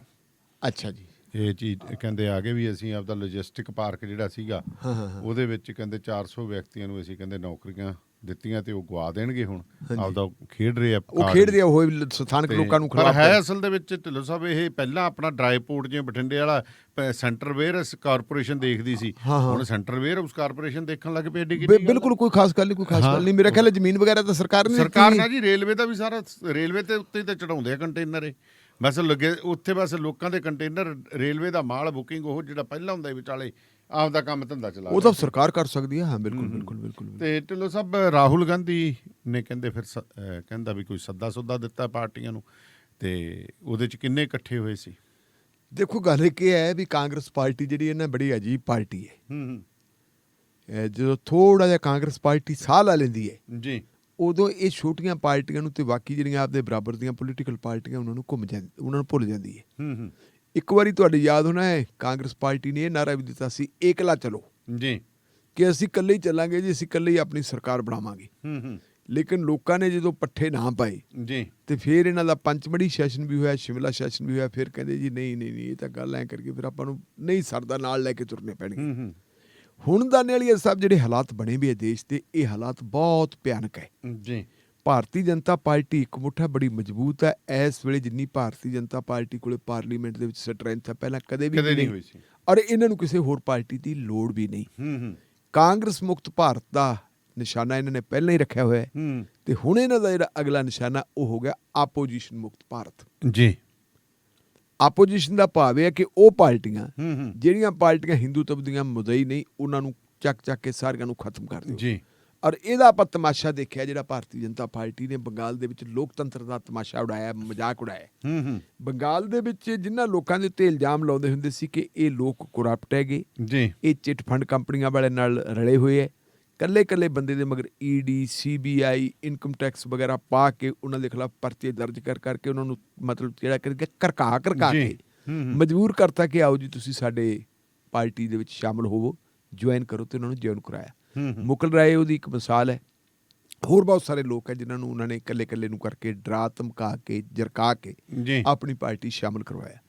ਔਰ ਹਾਲਾਤ ਇਹ ਬਣ ਗਏ ਸੀ ਕਿ ਚੋਣਾਂ ਤੋਂ ਐਨ ਪਹਿਲਾਂ ਅਮਿਤ ਸ਼ਾਹ ਤੇ ਨਰਿੰਦਰ ਮੋਦੀ ਸਾਹਿਬ ਤਾਂ ਇਹ ਮੰਨ ਕੇ ਤੁਰ ਪਏ ਸੀ ਕਿ 200 ਤੋਂ ਉੱਪਰ ਸੀਟਾਂ ਸਾਨੂੰ ਆਉਣਗੀਆਂ ਬੰਗਾਲ ਦੇ ਵਿੱਚ, ਬੰਗਾਲ ਚੋਂ। ਔਰ ਉਹਨਾਂ ਨੇ ਇਕੱਲੇ ਕਰਕੇ ਭਾਰਤੀ ਜਨਤਾ ਪਾਰਟੀ ਵਾਲਿਆਂ ਨੇ ਤ੍ਰਿਣਮੂਲ ਕਾਂਗਰਸ ਦੇ, ਕਾਂਗਰਸ ਦੇ, ਖੱਬੇ ਪੱਖੇ ਦੇ ਸਾਰਿਆਂ ਦੇ ਬੰਦੇ ਹੂੰਜ ਲਏ ਸੀ ਜੀ, ਸਾਰੇ ਹੂੰਜ ਕੇ ਆਪਣੇ ਜਿਵੇਂ ਪਿੰਡ ਹੂੰਜਦੇ ਆ ਨਾ, ਐਂ ਕਰਤਾ ਸੀ। ਬਿਲਕੁਲ ਤੁਸੀਂ ਠੀਕ ਫਰਮਾਇਆ। ਪਰ ਇਹ ਬੰਗਾਲੀਆਂ ਦੀ ਗੈਰਤ ਹੈ ਕਿ ਬੰਗਾਲੀਆਂ ਨੇ ਇੱਕ ਮਤਲਬ ਜਿਹੜੀ ਹੈਗੀ ਚੱਪਲਧਾਰੀ ਬੀਬੀ ਜਿਹੜੀ ਨੂੰ ਆਪਾਂ ਇਹ ਕਹਾਂਗੇ ਬੰਗਾਲ ਦੀ ਸ਼ੇਰਨੀ ਹੈ, ਤੇ ਜਿਹੜਾ ਉਹਨੇ ਸੱਦਾ ਦਿੱਤਾ ਜੀ, ਉਸ ਸੱਦੇ ਨੂੰ ਉਹਨਾਂ ਦੀ ਗੈਰਤ ਨੂੰ ਵਗਾਰਿਆ ਤੇ ਉਹਨਾਂ ਨੇ ਉਹਨੂੰ ਰਿਸਪੌਂਡ ਕੀਤਾ। ਨਤੀਜਾ ਇਹ ਹੋਇਆ ਕਿ ਤੱਪੜ ਰੋਲ ਤੇ ਭਾਰਤੀ ਜਨਤਾ ਪਾਰਟੀ ਜੀ ਤੇ 2/3 ਬਹੁਮਤ ਦੇ ਨਾਲ ਉੱਥੇ ਉਹਨੇ ਆਪਦੀ ਸਰਕਾਰ ਦੁਬਾਰਾ ਫੇਰ ਬਣਾ ਲਈ। ਨਤੀਜਾ ਇਹ ਹੋਇਆ ਕਿ ਜਿਨ੍ਹਾਂ ਲੋਕਾਂ ਨੂੰ ਉਹਨਾਂ ਨੇ ਤੋੜ ਕੇ ਨਾਲ ਰਲਾਇਆ ਸੀ, ਇਕੱਲੇ ਵਾਪਸ ਆਉਣ ਲੱਗੇ। ਹਾਲਾਤ ਦੇਖੋ ਤੁਸੀਂ ਕਿੱਥੋਂ ਤੱਕ ਮਿਲਦੇ ਹੈ, ਆਪਣਾ ਬਦਲੇ ਹੈ ਕਿ ਵੱਡੀ ਪੱਧਰ ਦੇ ਉੱਤੇ ਜਿਹੜੀ ਤ੍ਰਿਣਮੂਲ ਕਾਂਗਰਸ ਪਾਰਟੀ ਦੇ ਦਫ਼ਤਰ ਸੀ, ਉਹਨਾਂ ਦੇ ਮੂਹਰੇ ਆ ਕੇ ਜਿਹੜੇ ਬੰਦੇ ਛੱਡ ਕੇ ਗਏ ਸੀ, ਧਰਨੇ ਮਾਰਤੇ ਉਹਨਾਂ ਨੇ ਕਿ ਦੀਦੀ ਸਾਨੂੰ ਲਓ, ਨਹੀਂ ਤਾਂ ਅਸੀਂ ਤਾਂ ਪ੍ਰੋਟੈਸਟ ਕਰਦੇ ਪੁੱਠੇ ਆ ਗਏ। ਹਾਂ, ਪੁੱਠੇ ਆ ਗਏ। ਫਿਰ ਉਹਨਾਂ ਦੇ ਵਿੱਚੋਂ ਕਈ ਸਾਰਿਆਂ ਨੇ ਕਿਹਾ ਵੀ ਅਸੀਂ ਬੜਾ ਜਿਹੜਾ ਗਲਤ ਕੰਮ ਕਰ ਸਕੇ, ਉਹਨਾਂ ਨੇ ਆਪਣੇ ਸਿਰ ਵੀ ਮੁਨਾਤੇ। ਫਿਰ ਉਹਨਾਂ ਨੂੰ ਕਿਹਾ ਗਿਆ ਵੀ ਨਹੀਂ, ਐ ਨਹੀਂ ਗੱਲ ਬਣਦੀ, ਤੁਸੀਂ ਜਿਹੜੇ ਥੋੜੇ ਜਿਹੇ ਸ਼ੁੱਧ ਹੋਵੋ ਜੀ। ਤੁਹਾਡੇ ਯਾਦ ਹੋਣਾ ਕਿਸੇ ਜ਼ਮਾਨੇ ਦੇ ਵਿੱਚ ਸ਼ੁੱਧੀਕਰਨ ਹੁੰਦਾ ਵੀ ਹੁੰਦਾ ਸੀ, ਉਹ ਹੈਗਾ ਜੀ ਹਜੇ ਵੀ ਰਿਵਾਜ। ਮੰਦਰ ਜੇਕਰ ਰਾਸ਼ਟਰਪਤੀ ਭਾਰਤ 'ਚ ਇੱਕ ਮੰਦਰ ਜਾਵੜੇ ਭਾਰਤ ਦਾ ਰਾਸ਼ਟਰਪਤੀ, ਤਾਂ ਉਹ ਵੀ ਸ਼ੁੱਧੀਕਰਨ ਕਰਦੇ। ਹਾਂ, ਭਾਰਤ ਦਾ ਰਾਸ਼ਟਰਪਤੀ ਜਿਹੜਾ ਦਲਿਤ ਹੋਵੇ, ਦੂਜਾ ਨਹੀਂ ਜੀ। ਹਾਂ, ਤਾਂ ਉਹ ਜਦੋਂ ਸ਼ੁੱਧੀਕਰਨ ਵਾਲੀ ਗੱਲ ਹੋ ਗਈ, ਕਹਿੰਦੇ ਵੀ ਤੁਸੀਂ ਭਾਰਤੀ ਜਨਤਾ ਪਾਰਟੀ ਚਲੇ ਗਏ ਸੀ, ਤੁਹਾਡਾ ਸ਼ੁੱਧੀਕਰਨ ਹੋਣਾ ਜ਼ਰੂਰੀ ਹੈ। ਕਹਿੰਦੇ ਜੀ ਫਿਰ ਵੱਡੀ ਗਿਣਤੀ ਦੇ ਵਿੱਚ ਉਹਨੂੰ ਬਹਾ ਲੈਂਦੇ ਦਫ਼ਤਰਾਂ ਦੇ ਮੂਹਰੇ, ਬਹਾ ਕੇ ਫਿਰ ਉਹਨਾਂ ਦੇ ਸਪਰੇਅ ਕਰਦੇ ਜੀ। ਸਪਰੇਅ ਕਾਹਦੀ, 2 ਕਿਸਮ ਦੀ ਸਪਰੇਅ ਕਰਦੇ, ਕਈ ਵਾਰੀ ਤਾਂ ਗੰਗਾ ਜਲ ਦੀ ਸਪਰੇਅ ਕਰਦੇ। ਜਿਹੜੇ ਥੋੜੇ ਜਿਹੇ ਜ਼ਿਆਦਾ ਤਰਕਸ਼ੀਲ ਸੀ ਉਹ ਕਹਿੰਦੇ ਨਹੀਂ ਸੈਨੀਟਾਈਜ਼ ਕਰੋ ਇਹਨਾਂ ਨੂੰ ਜੀ, ਇਹਨਾਂ ਨੂੰ ਭਾਰਤੀ ਜਨਤਾ ਪਾਰਟੀ ਵਾਲਾ ਕਰੋਨਾ ਵਾਇਰਸ ਚੁੰਬੜਿਆ ਹੋਇਆ, ਉਹਨਾਂ ਦੇ ਉੱਤੇ ਫਿਰ ਸੈਨੀਟਾਈਜ਼ ਕੀਤਾ ਜਾਂਦਾ, ਉਹਨਾਂ ਨੂੰ ਸੈਨੀਟਾਈਜ਼ ਕਰਕੇ ਤੇ ਉਹਨਾਂ ਨੂੰ ਫਿਰ ਮਤਲਬ ਸ਼ਾਮਲ ਕੀਤਾ ਜਾਂਦਾ। ਸੋ ਇੰਨੇ ਮਾੜੇ ਹਾਲਾਤਾਂ ਦੇ ਵਿੱਚ ਆਪੋਜੀਸ਼ਨ ਨੂੰ ਇਹ ਅਹਿਸਾਸ ਕਰਵਾਇਆ ਜਾਵੇ ਕਿ ਜੇ ਆਪਾਂ ਬਚਣਾ ਹੈ ਤੇ ਲੋਕਤੰਤਰ ਨੂੰ ਬਚਾਉਣਾ ਤਾਂ ਫਿਰ ਸਾਰਿਆਂ ਨੂੰ ਇਕੱਠੇ ਹੋਣਾ ਪਊਗਾ। ਇਹਦੇ ਵਿੱਚ ਮੈਂ ਕ੍ਰੈਡਿਟ ਰਾਹੁਲ ਗਾਂਧੀ ਨੂੰ ਨਹੀਂ ਦਿੰਦਾ। ਅੱਛਾ ਜੀ। ਮੈਂ ਕ੍ਰੈਡਿਟ ਦਿੰਦਾ ਮਮਤਾ ਬੈਨਰਜੀ ਨੂੰ। ਅੱਛਾ ਜੀ। ਕਿਉਂਕਿ ਮਮਤਾ ਬੈਨਰਜੀ 5-6 ਦਿਨ ਦਿੱਲੀ ਦੇ ਵਿੱਚ ਲਾ ਕੇ ਗਈ ਹੈ। ਮਮਤਾ ਬੈਨਰਜੀ ਇਕੱਲੇ ਲੀਡਰ ਨੂੰ ਮਿਲੀ ਹੈ, ਕੌਮੀ ਲੀਡਰ ਹੈ, ਚਾਹੇ ਉਹ ਸ਼ਰਦ ਪਵਾਰ ਹੈ, ਚਾਹੇ ਕੁਛ ਵੀ ਹੈ, ਉਹਨੇ ਇਕੱਲੇ ਨੂੰ ਮਿਲ ਕੇ ਕਨਵਿੰਸ ਕੀਤਾ ਕਿ ਆਪਾਂ ਇਕੱਠੇ ਹੋਈਏ। ਫਿਰ ਤੁਸੀਂ ਦੇਖੋ ਐਂਡ ਦੇ ਵਿੱਚ ਮਮਤਾ ਬੈਨਰਜੀ ਮੱਲਿਕਾਰਜੁਨ ਖੜਗੇ ਨੂੰ ਵੀ ਮਿਲਦੀ ਹੈ, ਉਹ ਕਮਲਨਾਥ ਨੂੰ ਵੀ ਮਿਲਦੀ ਹੈ, ਉਹ ਸੋਨੀਆ ਗਾਂਧੀ ਨੂੰ ਵੀ ਮਿਲਦੀ ਹੈ ਜੀ। ਔਰ ਇਹਨਾਂ ਨੂੰ ਮਿਲ ਕੇ ਉਹ ਕਹਿੰਦੀ ਹੈ ਕਿ ਤੁਸੀਂ ਹਿੰਮਤ ਕਰੋ, ਸਾਰਾ ਕੁਝ ਕਰਾਓ। ਤੇ ਨਾਲ ਉਹਨੇ ਗੱਲ ਕਹੀ ਹੈ ਕਿ ਆਪੋਜੀਸ਼ਨ ਨੂੰ ਇਕੱਠਾ ਕਰਨਾ ਮੇਰਾ ਮਕਸਦ ਆ, ਪ੍ਰਧਾਨ ਮੰਤਰੀ ਬਣਨਾ ਜਾਂ UPA ਦਾ ਚੇਅਰਪਰਸਨ ਬਣਨਾ ਮੇਰਾ ਏਜੰਡਾ ਨਹੀਂ। ਇਹ ਕੋਈ ਜ਼ਰੂਰੀ ਨਹੀਂ ਕਿ ਤੁਸੀਂ ਮੈਨੂੰ ਸਾਰਾ ਕੁਝ ਕਰੋ। ਉਹਨੇ ਸਾਰਾ ਕੁਝ ਕੀਤਾ ਕਰਾਇਆ। ਇੱਕ ਜਿਹੜੀ ਅਗਲੀ ਗੱਲ ਹੈਗੀ ਹੈ ਜੀ, ਕਿਸੇ ਜ਼ਮਾਨੇ ਦੇ ਵਿੱਚ ਬੜਾ ਵੱਡਾ ਨਾਂ ਹੁੰਦਾ ਸੀ ਆਪੋਜੀਸ਼ਨ ਦੇ ਵਿੱਚ 2004 ਤੋਂ ਪਹਿਲਾਂ, ਹਾਂਜੀ, ਉਹ ਸੀ ਹਰਕਿਸ਼ਨ ਸਿੰਘ ਸੁਰਜੀਤ ਜੀ। ਵੀ ਹਰਕਿਸ਼ਨ ਸਿੰਘ ਸੁਰਜੀਤ ਪੰਜਾਬ ਦੇ ਵਿੱਚ ਤਾਂ ਭਾਵੇਂ ਉਹਨੂੰ ਪੁੱਛਦਾ ਕੋਈ ਨਹੀਂ ਸੀ, ਲੇਕਿਨ ਕੌਮੀ ਰਾਜਨੀਤੀ ਦੇ ਵਿੱਚ ਉਹ ਚਾਣਕੀਏ ਦਾ ਰੋਲ ਅਦਾ ਕਰਦਾ ਹੁੰਦਾ ਸੀ। ਸਰਕਾਰਾਂ ਬਣਾਉਣੀਆਂ ਕਿਵੇਂ, ਤੋੜਨੀਆਂ ਕਿਵੇਂ, ਕਿਹਦੇ ਨਾਲ ਕੀ ਗੱਲਬਾਤ ਕਰਨੀ ਹੈ, ਕਿਵੇਂ ਗੱਠਜੋੜ ਬਣਾਉਣੇ, ਇਹ ਗੱਲ ਕਰਨੀ। ਹਰਕਿਸ਼ਨ ਸਿੰਘ ਸੁਰਜੀਤ ਦੀ ਬਦੌਲਤ ਹੀ 2004 ਦੇ ਵਿੱਚ ਪਹਿਲੀ UPA ਸਰਕਾਰ ਬਣੀ ਸੀ। ਤੇ ਉਸ ਵੇਲੇ ਦਰਸ਼ਨ ਸਿੰਘ ਨਾਂ ਦੇ ਇੱਕ ਨਾਵਲਕਾਰ ਨੇ ਇੱਕ ਨਾਵਲ ਵੀ ਲਿਖਿਆ ਸੀ ਜਿਹਦਾ ਨਾਂ ਹੈ ਭਾਊ ਜੀ। ਤੇ ਉਹ ਕਿੰਨੇ ਜਿਹੜੇ 10 ਦਿਨਾਂ ਦੇ ਵਿੱਚ ਉਹਨੇ ਕਿਵੇਂ ਚੱਕਰੀ ਕਮਾਈ, ਉਹਦੇ ਵਿੱਚ ਉਹਦਾ ਜ਼ਿਕਰ ਕੀਤਾ ਹੈ। ਹੁਣ ਹਰਕਿਸ਼ਨ ਸਿੰਘ ਸੁਰਜੀਤ ਤਾਂ ਰਿਹਾ ਨਹੀਂ, ਮਮਤਾ ਬੈਨਰਜੀ ਦਾ ਉਹਦੇ ਵਰਗਾ ਸੁਭਾਅ ਨਹੀਂ ਜੀ। ਪਰ ਇਹ BJP ਦੀ ਕਿਸਮਤ ਮਾੜੀ ਕਿ ਇੱਕ ਹੋਰ ਲੀਡਰ ਜਿਹੜਾ ਹੈਗਾ ਉਹ ਆ ਗਿਆ ਜੀ। ਅੱਛਾ ਜੀ, ਕੌਣ? ਲਾਲੂ ਪ੍ਰਸਾਦ ਯਾਦਵ। ਅੱਛਾ। ਲਾਲੂ ਪ੍ਰਸਾਦ ਯਾਦਵ ਨੂੰ ਮਿਲ ਗਈ ਜੇਲ੍ਹ ਚੋਂ ਜ਼ਮਾਨਤ। ਅੱਛਾ ਜੀ। ਤੇ ਲਾਲੂ ਪ੍ਰਸਾਦ ਯਾਦਵ ਨੇ ਇਸ ਵੇਲੇ ਡੇਰਾ ਦਿੱਲੀ ਚ ਲਾਇਆ ਹੋਇਆ ਹੈ। ਓਕੇ। ਪਿਛਲੇ ਦਿਨਾਂ ਤੁਸੀਂ ਦੇਖਿਆ ਹੋਣਾ, ਲਾਲੂ ਪ੍ਰਸਾਦ ਯਾਦਵ ਮੁਲਾਇਮ ਸਿੰਘ ਯਾਦਵ ਨੂੰ ਮਿਲਣ ਵਾਸਤੇ ਗਿਆ ਸੀ। ਮੁਲਾਇਮ ਸਿੰਘ ਯਾਦਵ ਦੇ ਨਾਲ ਚਾਹ ਦਾ ਕੱਪ ਸਾਂਝਾ ਕੀਤਾ ਤੇ ਕੱਲਾ ਮੁਲਾਇਮ ਸਿੰਘ ਯਾਦਵ ਨੇ ਨਾਲ ਅਖਿਲੇਸ਼ ਯਾਦਵ, ਅੱਛਾ ਜੀ, ਪਿਓ ਪੁੱਤਾਂ ਨੂੰ ਇਕੱਠਿਆਂ ਨੂੰ ਬਹਾ ਕੇ ਤੇ ਉਹਨਾਂ ਨੂੰ ਕਿਹਾ ਵੀ ਇਸ ਵੇਲੇ ਮੁਲਕ ਨੂੰ ਸਮਾਜਵਾਦੀ ਸੋਚ ਦੀ ਲੋੜ ਹੈ ਕਿ ਕੋਈ ਸੋਸ਼ਲਿਸਟ ਮੂਵਮੈਂਟ ਦੇ ਵਿੱਚ ਵੀ ਪੈਦਾ ਹੋਏ। ਉਹਨਾਂ ਨੇ ਕਾਰਵਾਈ ਜੀ ਕਿ ਇਹਨਾਂ ਸਾਰਿਆਂ ਬੰਦਿਆਂ ਨੇ ਇੰਨੀ ਕਾਰਵਾਈ ਕੀਤੀ ਕਿ ਹੁਣ ਸਾਨੂੰ ਇਕੱਠੇ ਹੋਣਾ ਚਾਹੀਦਾ ਹੈ ਜੀ। ਫਿਰ ਰਾਹੁਲ ਗਾਂਧੀ ਨੇ ਜਿਹੜਾ ਹੁਣ ਇੱਕ ਨਵਾਂ ਜਿਹੜਾ ਕੀਤਾ, ਕੰਸਟੀਟਿਊਸ਼ਨਲ ਕਲੱਬ ਦਿੱਲੀ 'ਚ ਤੁਸੀਂ ਦੇਖਿਆ ਹੋਣਾ, ਕੰਸਟੀਟਿਊਸ਼ਨਲ ਕਲੱਬ ਦੇ ਵਿੱਚ ਉਹਨੇ ਕੱਲ ਬ੍ਰੇਕਫਾਸਟ ਦੇ ਉੱਤੇ ਬੁਲਾਇਆ ਸੀ ਸਾਰੀ ਆਪੋਜੀਸ਼ਨ ਨੂੰ ਕਿ ਆਓ ਜੀ ਆਪਾਂ ਬ੍ਰੇਕਫਾਸਟ ਤੇ ਇਕੱਠੇ ਹੋਈਏ। ਲੇਕਿਨ ਆਪੋਜੀਸ਼ਨ ਦੇ ਵਿੱਚੋਂ 3 ਪਾਰਟੀਆਂ ਨਹੀਂ ਗਈਆਂ। ਕੌਣ ਜੀ? ਇੱਕ ਤਾਂ ਜੀ ਸਾਡੇ ਸ਼੍ਰੋਮਣੀ ਅਕਾਲੀ ਦਲ ਵਾਲੇ ਨਹੀਂ ਗਏ। ਇਹ ਕੀ ਗੱਲ, ਬੱਲੀਆਂ ਲੈ ਕੇ ਤਾਂ ਬਾਹਰ ਖੜੇ ਆ? ਬੱਲੀਆਂ ਬਸ ਬੱਲੀਆਂ ਹੀ ਆ ਨਾ, ਦਿਖਾਉਣ ਵਾਸਤੇ ਹੈ। ਅੱਛਾ ਜੀ। ਮੇਰਾ ਖਿਆਲ ਹੈ ਵੀ ਕਿਉਂਕਿ ਜਦੋਂ ਬੱਲੀਆਂ ਲੈ ਕੇ ਖੜੇ ਸੀ ਪਰਸੋਂ ਚੌਥੇ, ਤੁਹਾਡੇ ਯਾਦ ਨੇ, ਅੱਜ ਤਾਂ ਬਾਹਲਾ ਪੰਗਾ ਹੋ ਗਿਆ ਜੀ। ਨਹੀਂ ਤੁਸੀਂ ਉਹ ਤੋਂ ਪਹਿਲਾਂ ਦੇਖੋ, ਅੱਜ ਵਾਲੇ ਤੋਂ ਪਹਿਲਾਂ ਤੁਸੀਂ ਪਹਿਲਾਂ ਇੱਕ ਹੋਰ ਦੇਖੋ। ਇੱਕ ਦਿਨ ਕਹਿੰਦੇ ਜੀ ਅਮਿਤ ਸ਼ਾਹ ਪਰਸੋਂ ਜਾਂ ਚੌਥੇ ਜਾ ਰਿਹਾ ਸੀ ਕੋਲ। ਅੱਛਾ ਜੀ। ਤੇ ਜਦੋਂ ਅਮਿਤ ਸ਼ਾਹ ਝਾਕਿਆ ਨਾ ਬਿੰਗਾ ਜਾ ਹੋ ਕੇ, ਤੇ ਫਿਰ ਉਹਦੇ ਕੰਨੀ ਜੀ ਹਾਂਜੀ ਹਾਂਜੀ ਮਤਲਬ ਇਹ ਨਹੀਂ ਕੀਤਾ ਗਿਆ ਤੇ ਪਰ ਹਾਲਤ ਵੱਡੀ ਤਰਸਯੋਗ ਹੋ ਗਈ ਸੀ। ਅੱਛਾ ਜੀ। ਮੇਰਾ ਖਿਆਲ ਇਹ ਹੋ ਗਿਆ ਨਾ ਵੀ ਕਿਤੇ ਅਮਿਤ ਸ਼ਾਹ ਨਾਰਾਜ਼ ਨਾ ਹੋ ਜਾਣ ਵੀ ਤੁਸੀਂ ਚਲੋ ਇਹ ਤਾਂ ਕਈ ਵਾਰੀ ਦਾਅ ਪੇਚ ਹੁੰਦੇ ਆ ਜੀ, ਆ ਲਓ ਅਸੀਂ ਤੁਹਾਡੇ ਵਿਰੋਧ ਦੇ ਵਿੱਚ ਖੜੇ ਆ ਤੇ ਕਿਤੇ ਇਹ ਨਾ ਹੋਵੇ ਜੇ ਤੁਸੀਂ ਵਿਰੋਧੀਆਂ ਨਾਲ ਮਿਲ ਕੇ ਜਾ ਕੇ ਉਹ ਬਰਦਾਸ਼ਤ ਨਹੀਂ ਨਾ ਹੋਣਾ, ਉਹ ਨਹੀਂ ਹੋਣਾ ਤੇ ਫਿਰ ਉਹ ਜਿਹੜੀਆਂ ਈਡੀ ਵਾਲੀਆਂ ਨਰਿੰਦਰ ਵਾਲੀਆਂ ਫਾਈਲਾਂ ਕਿਤੇ ਉਹ ਨਾ ਚੱਕ ਲੈਣ। ਬੇ ਵੀ ਗੱਲ ਸਿਆਣੀ ਹੈ, ਠੀਕ ਹੈ ਨਾ, ਉਹ ਇੰਨਾ ਕੁ ਉਹਦੇ ਨਾਲ ਕੀਤਾ ਕਰਾਇਆ ਸੀ। ਫਿਰ ਇੱਕ ਤਾਂ ਇਹ ਨਹੀਂ ਗਏ ਜੀ, ਦੂਜਾ ਬੀਬੀ ਜਿਹੜੀ ਹੈਗੀ ਹੈ ਮਾਇਆਵਤੀ, ਉਹਦਾ ਵੀ ਤੁਹਾਨੂੰ ਪਤਾ ਅਕਾਲੀ ਦਲ ਨਾਲ ਵੀ ਸਮਝੌਤਾ ਤੇ ਉਂਝ ਵੀ ਫਾਈਲਾਂ ਤੋਂ ਉਹਦੀਆਂ ਤੋਂ ਵੀ ਮਿੱਟੀ ਝਾੜ ਲੈਂਦੇ ਉਹ, ਹਾਂ ਜੋ ਝਾੜ ਲੈਂਦੇ ਹੁੰਦੇ ਨਾ ਜਦੋਂ CBI ਵਾਲੀਆਂ ਕੱਢ ਲੈਂਦੇ ਵੀ ਬੀਬੀ ਕੀ ਹੈ, ਉਹ ਵੀ ਨਹੀਂ ਗਈ। ਔਰ ਤੀਸਰੇ ਆਮ ਆਦਮੀ ਪਾਰਟੀ ਵਾਲੇ ਨਹੀਂ ਗਏ। ਅੱਛਾ ਜੀ।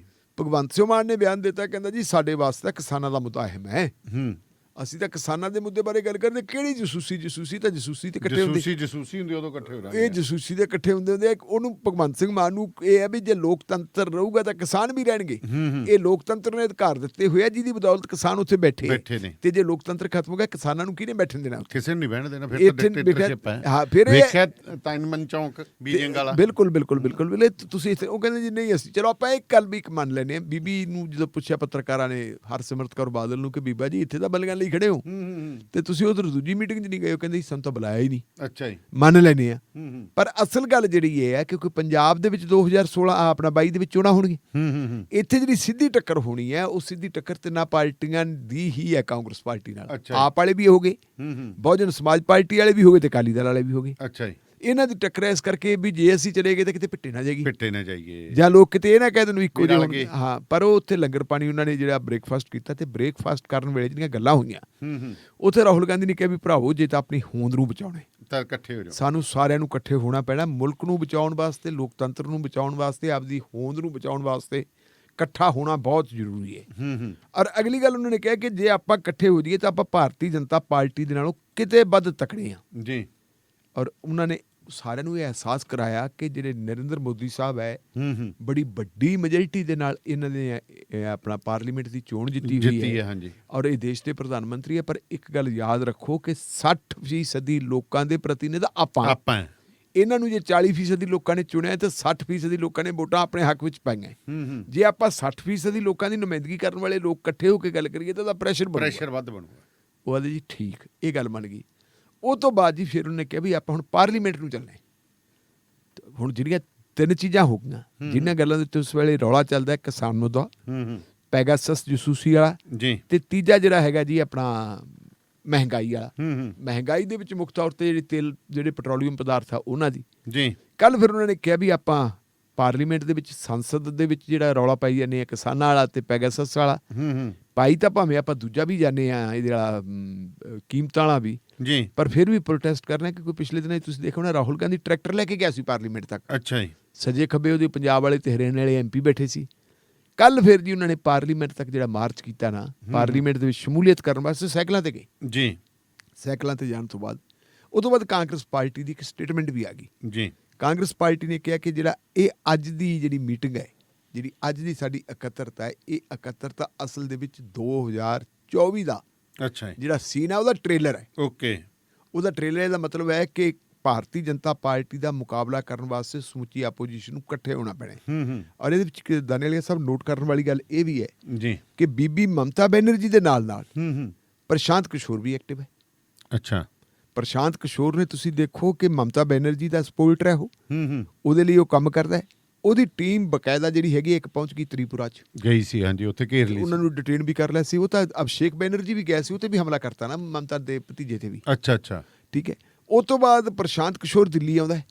ਦਿੱਲੀ ਆ ਕੇ ਉਹ ਸ਼ਰਦ ਪਵਾਰ ਹੋਰਾਂ ਨਾਲ ਵੀ ਗੱਲ ਕਰਦਾ, ਦੂਜਿਆਂ ਨਾਲ ਸਾਰਿਆਂ ਨਾਲ ਗੱਲ ਕਰਦਾ, ਸਾਰਾ ਸਿਲਸਿਲਾ ਮਤਲਬ ਇੱਕ ਉਹਨਾਂ ਨੇ ਭੂਮਿਕਾ ਬਣਾ ਲਈ ਕਿ ਆਪਾਂ ਨੂੰ ਇਕੱਠਿਆਂ ਹੋ ਕੇ ਲੜਨਾ ਪੈਣਾ। ਔਰ ਮੈਂ ਸਮਝਦਾ ਕਿ ਦੇਸ਼ ਨੂੰ ਬਚਾਉਣਾ, ਲੋਕਤੰਤਰ ਨੂੰ ਬਚਾਉਣਾ ਤਾਂ ਇਹਨਾਂ ਨੂੰ ਸਾਰਿਆਂ ਨੂੰ ਇਕੱਠੇ ਹੋਣਾ ਹੀ ਪੈਣਾ ਜੀ। ਵੱਡੀ ਗੱਲ ਇਹ ਹੈ ਕਿ ਰਾਹੁਲ ਗਾਂਧੀ ਦਾ ਤੁਹਾਨੂੰ ਪਤਾ ਵੀ ਆਪਣੇ ਪੰਜਾਬ ਵਾਲੇ ਅੱਜ ਵਾਲੇ ਪ੍ਰਧਾਨ ਜੀ ਨੇ ਉਹਦਾ ਕਲਲਾ ਦਾ ਨਾਂ ਧਰਿਆ ਸੀ ਪੱਪੂ। ਹਾਂਜੀ। ਪੱਪੂ ਨੂੰ ਕੋਈ ਗੰਭੀਰਤਾ ਨਾਲ ਨਹੀਂ ਲੈਂਦਾ ਸੀ, ਪਰ ਇਹ ਪਹਿਲਾ ਮੌਕਾ ਹੈ ਜਦੋਂ ਕੱਲ ਆਪੋਜੀਸ਼ਨ ਦੇ ਲੀਡਰਾਂ ਨੇ ਉਹਨੂੰ ਲੈ ਲਿਆ ਗੰਭੀਰਤਾ ਨਾਲ ਵੀ ਹਾਂ ਇਹ ਲੀਡਰ ਹੈਗਾ, ਅਸੀਂ ਇਹਨੂੰ ਇੱਕ ਲੀਡਰ ਮੰਨਦੇ ਹਾਂ।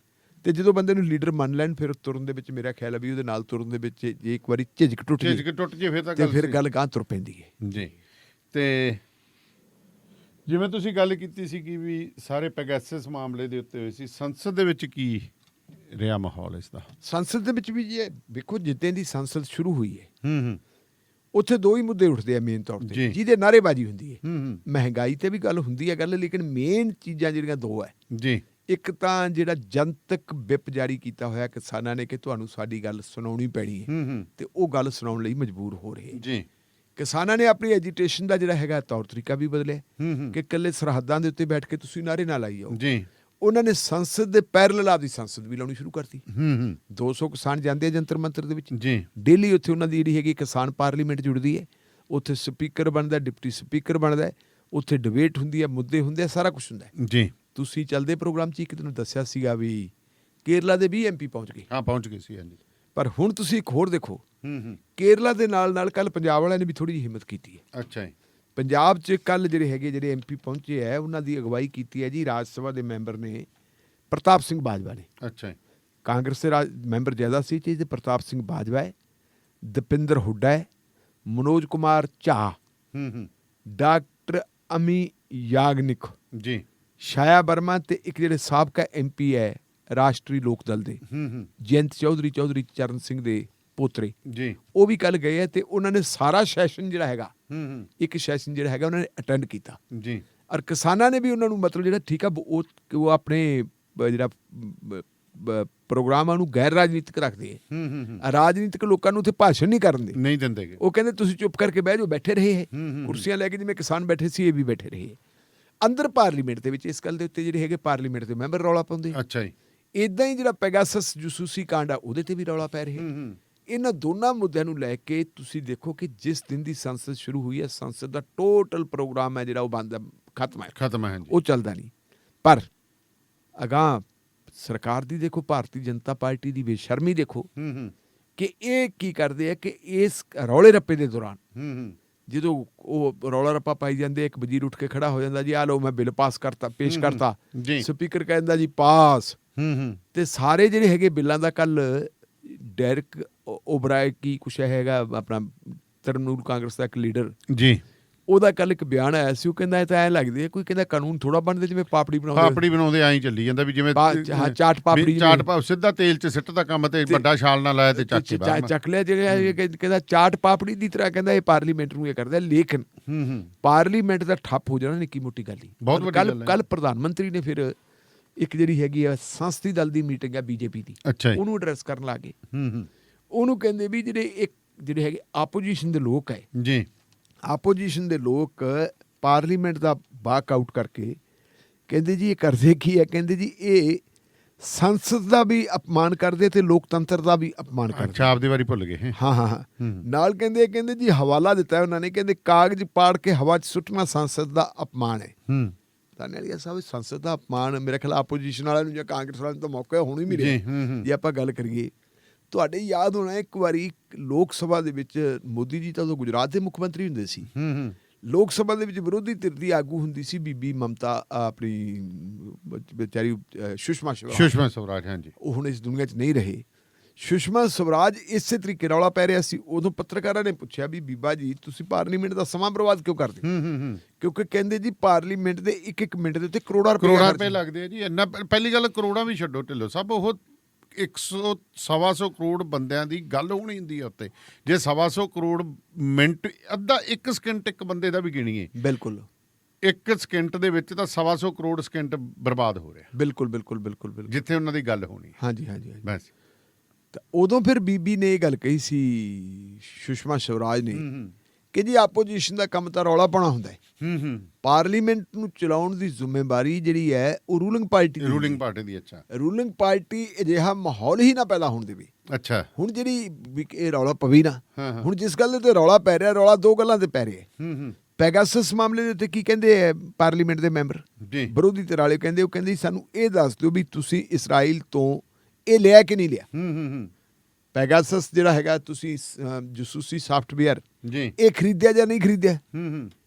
ਜੇ ਤੁਸੀਂ ਨਹੀਂ ਖਰੀਦਿਆ ਇਹਦੀ ਵਰਤੋਂ ਹੋਈ ਹੈ ਜਾਂ ਨਹੀਂ ਹੋਈ ਇਹ ਦੱਸ ਦਿਓ। ਜੇ ਤੁਸੀਂ ਨਹੀਂ ਖਰੀਦਿਆ ਤਾਂ ਖਰੀਦਿਆ ਕਿਹਨੇ ਹੈ? ਇਹ ਆਪੋਜੀਸ਼ਨ ਵਾਲੇ ਨਹੀਂ ਪੁੱਛਦੇ ਤਾਂ ਭਾਰਤੀ ਜਨਤਾ ਪਾਰਟੀ ਵਾਲੇ ਸੁਬਰਾਮਨੀਅਮ ਸਵਾਮੀ ਪੁੱਛੀ ਜਾਂਦੇ। ਇਹੀ ਚੀਜ਼ ਉਹ ਕਹਿੰਦੇ ਕਿ ਕਿਸਾਨਾਂ ਨੂੰ ਇਹਨਾਂ ਕਾਲੇ ਕਾਨੂੰਨਾਂ ਦੀ ਲੋੜ ਨਹੀਂ। ਤੁਸੀਂ ਕਹਿੰਦੇ ਕਿਸਾਨਾਂ ਦੀ ਹਾਲਤ ਸੁਧਾਰਨ ਵਾਸਤੇ ਸਾਨੂੰ ਇਹ ਕਾਨੂੰਨ ਬਣਾਉਣੇ ਪਏ ਜੀ। ਉਹ ਕਹਿੰਦੇ ਕਿਸਾਨ ਕਹਿੰਦੇ ਵੀ ਨਹੀਂ ਅਸੀਂ ਨਹੀਂ ਜੀ ਇਹ ਕਾਨੂੰਨ ਚਾਹੀਦੇ ਸਾਨੂੰ। ਜਦੋਂ ਕਿਸਾਨਾਂ ਨੂੰ ਨਹੀਂ ਚਾਹੀਦੇ ਤੁਸੀਂ ਜਿੱਦ ਕਿਉਂ ਫੜਦੇ ਹੋ ਜੀ। ਕਹਿੰਦੇ ਜੀ ਕਿਸਾਨਾਂ ਦੀ ਆਮਦਨੀ ਦੁੱਗਣੀ ਕਰਨੀ ਹੈ। ਉਹ ਕਹਿੰਦੇ ਦੁੱਗਣੀ ਕਰਾਉਣੀ ਨਹੀਂ ਚਾਹੁੰਦੇ। ਉਹਨਾਂ ਨੂੰ ਤੁਸੀਂ ਜਿਨ੍ਹਾਂ ਦੀ ਖਾਤਰ ਕਰਦੇ ਹੋ ਤੁਸੀਂ ਕਾਰਪੋਰੇਟ ਘਰਾਣਿਆਂ ਦੀ ਖਾਤਰ ਕਰਦੇ ਹੋ। ਕਿਸਾਨਾਂ ਨੂੰ ਜਿਹੜਾ ਹੈਗਾ ਜਿਹੜਾ ਖਤਰਾ ਹੈ ਉਹਨਾਂ ਨੂੰ ਖਤਰਾ ਹੈਗਾ ਆਪਣੀਆਂ ਨਸਲਾਂ ਦਾ ਤੇ ਆਪਣੀਆਂ ਫਸਲਾਂ ਦਾ। ਬਿਲਕੁਲ। ਫਸਲਾਂ ਉਹਨਾਂ ਦੀਆਂ ਅੱਜ ਬਰਬਾਦ ਹੁੰਦੀਆਂ, ਨਸਲਾਂ ਉਹਨਾਂ ਦੀਆਂ ਭਵਿੱਖ 'ਚ ਬਰਬਾਦ ਹੋ ਜਾਣਗੀਆਂ ਜਦੋਂ ਜ਼ਮੀਨ ਤੁਸੀਂ ਉਹ ਤੋਂ ਖੋਹ ਲਈ। ਸੋ ਇਸ ਵੇਲੇ ਪਾਰਲੀਮੈਂਟ ਦੇ ਵਿੱਚ ਜਿਹੜਾ ਸਭ ਤੋਂ ਵੱਡਾ ਵਿਸ਼ਾ ਹੈ ਉਹ ਸਭ ਤੋਂ ਵੱਡਾ ਵਿਸ਼ਾ ਹੀ 3 ਮੁੱਦਿਆਂ ਨੂੰ ਲੈ ਕੇ ਹੈ। ਮਹਿੰਗਾਈ ਵਾਲਾ ਵੀ ਬਿਲਕੁਲ, ਲੇਕਿਨ 2 ਜਿਹੜੇ ਗੂੰਜਦੇ ਆ ਨਾਰੇ ਉਹ ਕਿਸਾਨ ਤੇ ਪੈਗਾਸਸ। ਜੀ। ਤੇ ਐਡੀਟਰ ਜਿਹੜੇ ਨੇ ਸੰਪਾਦਕਾਂ ਦਾ ਇੱਕ ਸਮੂਹ ਹੈ ਜਿਹਨੂੰ ਐਡੀਟਰ ਗਿਲਡ ਕਿਹਾ ਜਾਂਦਾ ਹੈ, ਉਹ ਕਿਉਂ ਪੁੱਜਿਆ ਜੀ ਸੁਪਰੀਮ ਕੋਰਟ ਦੇ ਵਿੱਚ? ਦੇਖੋ ਗੱਲ ਜਿਹੜੀ ਐਡੀਟਰਸ ਗਿਲਡ ਹੈ, ਐਡੀਟਰਸ ਗਿਲਡ ਨਾ ਮਤਲਬ ਜਿਵੇਂ ਆਪਾਂ ਕਹਿੰਦੇ ਨੇ ਬਾਹਲੇ ਪੋਲੇ ਜਿਹੇ ਤੇ ਸਿਆਣੇ ਜਿਹੇ ਬੰਦੇ ਹੁੰਦੇ, ਇਹਦੇ ਲੀਡਰਸ਼ਿਪ ਉਹਨਾਂ ਦੇ ਕੋਲੇ ਹੈ। ਜੀ। ਜਦੋਂ ਵੀ ਕਿਤੇ ਮੀਡੀਆ ਦੇ ਉੱਤੇ ਹਮਲਾ ਹੁੰਦਾ ਹੈ ਐਡੀਟਰਸ ਗਿਲਡ ਵਾਲੇ ਇੱਕ ਨਾ ਮਤਲਬ ਜਿਹਨੂੰ ਆਪਾਂ ਕਹਿੰਦੇ ਬੜੇ ਨਰਮ ਜੀ ਪ੍ਰੈਸ ਸਟੇਟਮੈਂਟ ਜਾਰੀ ਕਰ ਦਿੰਦੇ। ਜੀ। ਇਹ ਗੱਲ ਨਹੀਂ ਸੀ ਹੋਣੀ ਚਾਹੀਦੀ। ਉਹ ਇਹ ਨਹੀਂ ਕਹਿੰਦੇ ਕਿ ਅਸੀਂ ਖੇਦੀ ਕਰਦੇ ਅਸੀਂ ਇਹਦੀ ਨਿੰਦਾ ਕਰਦੇ ਹਾਂ। ਲੇਕਿਨ ਹੁਣ ਪੈਗਾਸਸ ਜਸੂਸੀ ਕਾਂਡ ਹੈ ਜਿਹੜਾ ਪੈਗਾਸਸ ਜਸੂਸੀ ਕਾਂਡ ਨੂੰ ਲੈ ਕੇ ਐਡੀਟਰਸ ਗਿਲਡ ਵਾਲੇ ਵੀ ਸੁਪਰੀਮ ਕੋਰਟ ਜਾ ਪਹੁੰਚੇ ਜੀ। ਔਰ ਸੁਪਰੀਮ ਕੋਰਟ ਜਾ ਕੇ ਪਹੁੰਚੇ ਕਿਉਂ ਹੈ? ਇਹਦਾ ਵੱਡਾ ਕਾਰਨ ਇਹ ਹੈ ਕਿ ਇਹ ਤੋਂ ਪਹਿਲਾਂ ਸੁਪਰੀਮ ਕੋਰਟ ਦੇ ਵਿੱਚ 3-4 ਪਟੀਸ਼ਨਾਂ ਪੈਂਡਿੰਗ ਹੈ। ਇੱਕ ਤਾਂ ਕੋਈ ਰਾਜ ਸਭਾ ਦਾ ਮੈਂਬਰ ਹੈ, ਉਹਨੇ ਪਟੀਸ਼ਨ ਦਾਇਰ ਕੀਤੀ ਸੀ। ਇੱਕ ਕੋਈ ML ਸ਼ਰਮਾ ਜੀ, ਉਹਨਾਂ ਨੇ ਪਟੀਸ਼ਨ ਦਾਇਰ ਕਰ ਦਿੱਤੀ। ਤੇ ਇੱਕ ਜਿਹੜੇ ਹੈਗੇ ਆ 2 ਬਹੁਤ ਵੱਡੇ ਪੱਤਰਕਾਰ ਹੈ ਜੀ, ਜਿਨ੍ਹਾਂ ਦੇ ਵਿੱਚ ਇੱਕ ਦਾ ਨਾਂ ਹੈਗਾ ਜੀ N ਰਾਮ, ਜਿਹੜੇ ਹਿੰਦੂ ਦੇ ਐਡੀਟਰ ਰਹੇ ਵੇ ਜੀ, ਔਰ ਦੂਸਰੇ ਹੈਗੇ ਹੈ ਸ਼ਸ਼ੀ ਕੁਮਾਰ। ਉਹਨਾਂ ਨੇ ਪਟੀਸ਼ਨ ਦਾਇਰ ਕਰਤੀ ਤੇ ਉਸ ਪਟੀਸ਼ਨ ਦਾ ਨੋਟਿਸ ਮਾਣਯੋਗ ਸੁਪਰੀਮ ਕੋਰਟ ਨੇ ਲੈ ਲਿਆ ਜੀ। ਤੇ ਨੋਟਿਸ ਲਿਆ ਵੀ ਵੱਡੇ ਬੈਂਚ ਨੇ ਜਿਹਦੇ ਵਿੱਚ ਚੀਫ ਜਸਟਿਸ ਸਾਹਿਬ ਆਪ ਬੈਠਣਗੇ ਜੀ। ਤੇ ਚੀਫ ਜਸਟਿਸ ਸਾਹਿਬ ਨੇ ਕਹਿਤਾ ਕਿ ਜੀ 5 ਅਗਸਤ ਨੂੰ ਅਸੀਂ ਇਹਦੇ ਤੇ ਸੁਣਵਾਈ ਕਰਨੀ ਹੈ। ਉਹਨੂੰ ਸੁਣਵਾਈ ਹੋਣੀ ਹੈ 5 ਨੂੰ ਜੀ। ਔਰ ਇਹਦੇ ਤੇ ਜੇ ਆਪਾਂ ਦੇਖੀਏ ਤਾਂ ਇਹ ਸੁਪਰੀਮ ਕੋਰਟ ਵੀ ਹੁਣ ਮਜਬੂਰ ਕਿਉਂ ਹੋਇਆ? ਸੰਸਾਰ ਪੱਧਰ ਦੇ ਉੱਤੇ ਇਸ ਮੁੱਦੇ ਨੂੰ ਲੈ ਕੇ ਰੌਲਾ ਪਿਆ ਹੋਇਆ ਜੀ। ਤੁਸੀਂ ਇਹ ਦੇਖੋ ਕਿ ਇਸਰਾਈਲ ਦੇ ਵਿੱਚੋਂ ਇੱਕ ਜਿਹੜੀ NSO ਕੰਪਨੀ ਨੇ ਇਹ ਬਣਾਇਆ ਵਾ ਉਹਦੇ ਖਿਲਾਫ ਜਿਹਨਾਂ ਲੋਕਾਂ ਨੇ ਪ੍ਰੋਟੈਸਟ ਕੀਤਾ, ਅਮਰੀਕਾ ਵਾਲਿਆਂ ਨੇ ਵੀ ਕੀਤਾ ਜੀ। ਫਰਾਂਸ ਵਾਲਿਆਂ ਨੇ ਵੀ ਪ੍ਰੋਟੈਸਟ ਕੀਤਾ, ਹੋਰ ਦੇਸ਼ਾਂ ਨੇ ਵੀ ਪ੍ਰੋਟੈਸਟ ਕੀਤਾ। ਤੇ ਜਿਹੜਾ ਜਸੂਸੀ ਕਾਂਡ ਨੂੰ ਬੇਨਕਾਬ ਕੀਤਾ ਹੈ, ਬੇਨਕਾਬ ਕਰਨ ਵਾਸਤੇ ਵੀ ਇੰਟਰਨੈਸ਼ਨਲ ਲੈਵਲ ਦੀਆਂ ਜਿਹੜੀਆਂ 16 ਮੀਡੀਆ ਆਰਗੇਨਾਈਜੇਸ਼ਨ ਅੱਛਾ ਜੀ, ਉਹਨਾਂ ਦੀ ਇੱਕ ਕੋਆਰਡੀਨੇਸ਼ਨ ਬਣੀ ਹੋਈ ਹੈ ਤੇ ਉਹਨੇ ਬੇਨਕਾਬ ਕੀਤਾ ਹੈ। ਐਮਨਿਸਟੀ ਇੰਟਰਨੈਸ਼ਨਲ ਜਿਹੜੀ ਮਨੁੱਖੀ ਅਧਿਕਾਰਾਂ ਨੂੰ ਸਮਰਪਿਤ ਆਰਗੇਨਾਈਜੇਸ਼ਨ ਹੈ ਜੀ, ਐਮਨਿਸਟੀ ਇੰਟਰਨੈਸ਼ਨਲ ਨੇ ਵੀ ਇਹਦੇ ਤੇ ਮਤਲਬ ਜਿਹੜਾ ਇਹਦਾ ਆਪਣਾ ਜਿਹੜਾ ਕੀ ਕਹਾਂਗਾ ਫਰਾਂਸਿਕ ਦੀ ਵਿਸ਼ਲੇਸ਼ਣ ਕੀਤਾ ਜੀ। ਉਹਨਾਂ ਨੇ ਵੀ ਕਿਹਾ ਵੀ ਇਹ ਸਾਰਾ ਕੁਝ ਹੋ ਰਿਹਾ। ਇੱਥੋਂ ਤੱਕ ਕਿ ਇਸਰਾਈਲ ਨੇ ਵੀ ਮੰਨ ਲਿਆ ਕਿ ਹਾਂਜੀ ਅਸੀਂ ਬਣਾਇਆ ਤਾਂ ਹੈ ਸਿਸਟਮ ਇਹ ਜੀ, ਪਰ ਇਹ ਸਿਸਟਮ ਅਸੀਂ ਸਰਕਾਰਾਂ ਨੂੰ ਵੇਚਦੇ ਹਾਂ। ਔਰ ਇਸਰਾਈਲ ਵਾਲਿਆਂ ਨੇ ਕੁਝ ਸਰਕਾਰਾਂ ਦੇ ਨਾਲ ਜਿਹੜੇ ਸਮਝੌਤੇ ਸੀ ਉਹ ਸਸਪੈਂਡ ਵੀ ਕੀਤੇ ਜੀ, ਕਿ ਜਿਨ੍ਹਾਂ ਨੇ ਜੀ ਇਹਦੀ ਉਲੰਘਣਾ ਕੀਤੀ ਹੈ ਕਿ ਲੋਕਾਂ ਦੇ ਖਿਲਾਫ ਇਸਤੇਮਾਲ ਹੋ ਰਹੀ ਹੈ ਉਹਦੀ। ਆਪਾਂ ਪਹਿਲਾਂ ਇੱਕ ਫੰਡਾਮੈਂਟਲ ਰਾਈਟ ਦੀ ਗੱਲ ਕੀਤੀ ਸੀਗੀ। ਸੁਪਰੀਮ ਕੋਰਟ ਦੀ ਜੱਜਮੈਂਟ ਇਹ ਆ ਚੁੱਕੀ ਹੈ ਕਿ ਪ੍ਰਾਈਵੇਸੀ ਜਿਹੜੀ ਹੈਗੀ ਹੈ ਫੰਡਾਮੈਂਟਲ ਰਾਈਟ ਹੈ ਜੀ। ਲੇਕਿਨ ਜੇ ਜਸੂਸੀ ਜੰਤਰਾਂ ਦੇ ਰਾਹੀਂ ਤੁਹਾਡੇ ਲੈਪਟਾਪ ਦੇ ਜ਼ਰੀਏ, ਤੁਹਾਡੇ ਟੈਲੀਫੋਨ ਦੇ ਜ਼ਰੀਏ ਤੁਹਾਡੀ ਅੰਦਰੂਨੀ ਜ਼ਿੰਦਗੀ ਵੱਲ ਝਾਕਿਆ ਜਾਵੇ, ਤੁਸੀਂ ਕਿਹਦੇ ਨਾਲ ਗੱਲ ਕਰਦੇ ਹੋ, ਤੁਹਾਡੀ ਲੋਕੇਸ਼ਨ ਕੀ ਹੈ, ਤੁਸੀਂ ਕਿੱਥੇ ਬੈਠੇ ਹੋ, ਤੁਸੀਂ ਸੁੱਤੇ ਪਏ ਹੋ, ਤੁਸੀਂ ਰੋਟੀ ਖਾਣੇ ਹੋ, ਤੁਸੀਂ ਨਹਾ ਰਹੇ ਹੋ, ਤੁਹਾਡੀ ਸਾਰੀ ਦੀ ਸਾਰੀ ਇਨਫੋਰਮੇਸ਼ਨ ਇਹ ਆ ਜੀ। ਔਰ ਜੇ ਭਾਰਤ ਦੀ ਹਾਲਤ ਦੇਖੀ ਤਾਂ ਭਾਰਤ ਦੇ ਵਿੱਚ ਜਿਹੜੀ ਹੈ 300 ਬੰਦਿਆਂ ਦੀ ਜਸੂਸੀ ਜਿਹੜੀ ਹੈ ਕਹਿੰਦੇ ਕੀਤੀ ਗਈ ਹੈ। 300 ਬੰਦਿਆਂ ਦੇ ਵਿੱਚ ਜਿਹੜੇ ਹੈਗੇ 40 ਦੇ ਕਰੀਬ ਪੱਤਰਕਾਰ ਹੈ ਜੀ। ਬਾਕੀ ਜਿਹੜੇ ਲੀਡਰ ਹੈਗੇ ਆ ਉਹਦੇ ਵਿੱਚ ਤੁਹਾਡੇ ਲੀਡਰ ਵੀ ਹੈਗੇ ਆ, ਜਿਹੜੇ ਪਾਰਲੀਮੈਂਟ ਦੇ ਮੈਂਬਰ ਉਹ ਵੀ ਹੈਗੇ ਆ, ਉਹਦੇ ਵਿੱਚ ਚੋਣ ਕਮਿਸ਼ਨ ਦੇ ਮੈਂਬਰ ਵੀ ਹੈਗੇ ਆ, ਉਹਦੇ ਵਿੱਚ ਸੁਪਰੀਮ ਕੋਰਟ ਦੇ ਮੈਂਬਰ ਵੀ ਹੈਗੇ ਜੀ। ਇਹ ਸਾਰਾ ਕੁਝ ਹੁੰਦਾ ਕਰਦਾ ਹੈ। ਔਰ ਇਸ ਗੱਲ ਨੂੰ ਬੜੀ ਸ਼ਿੱਦਤ ਦੇ ਨਾਲ ਉਠਾਇਆ। ਤੇ ਜਦੋਂ ਸਾਰੇ ਵੱਖ-ਵੱਖ ਦੇਸ਼ ਜਿਹੜੇ ਇਨਕੁਆਇਰੀਆਂ ਵਾਸਤੇ ਤਿਆਰ ਹੋ ਗਏ, ਇਨਕੁਆਇਰੀ ਕਿਉਂ ਨਹੀਂ ਹੁੰਦੀ? ਇਸ ਮੁੱਦੇ ਦੇ ਉੱਤੇ ਤੁਸੀਂ ਦੇਖੋ ਨਾ ਇੱਕ ਬੜੀ ਇੰਟਰਸਟਿੰਗ ਗੱਲ ਹੋਈ ਹੈ। ਕੱਲ ਨਤੀਸ਼ ਕੁਮਾਰ ਦੀ ਸਟੇਟਮੈਂਟ ਵੀ ਆ ਗਈ ਸੀ ਜੀ।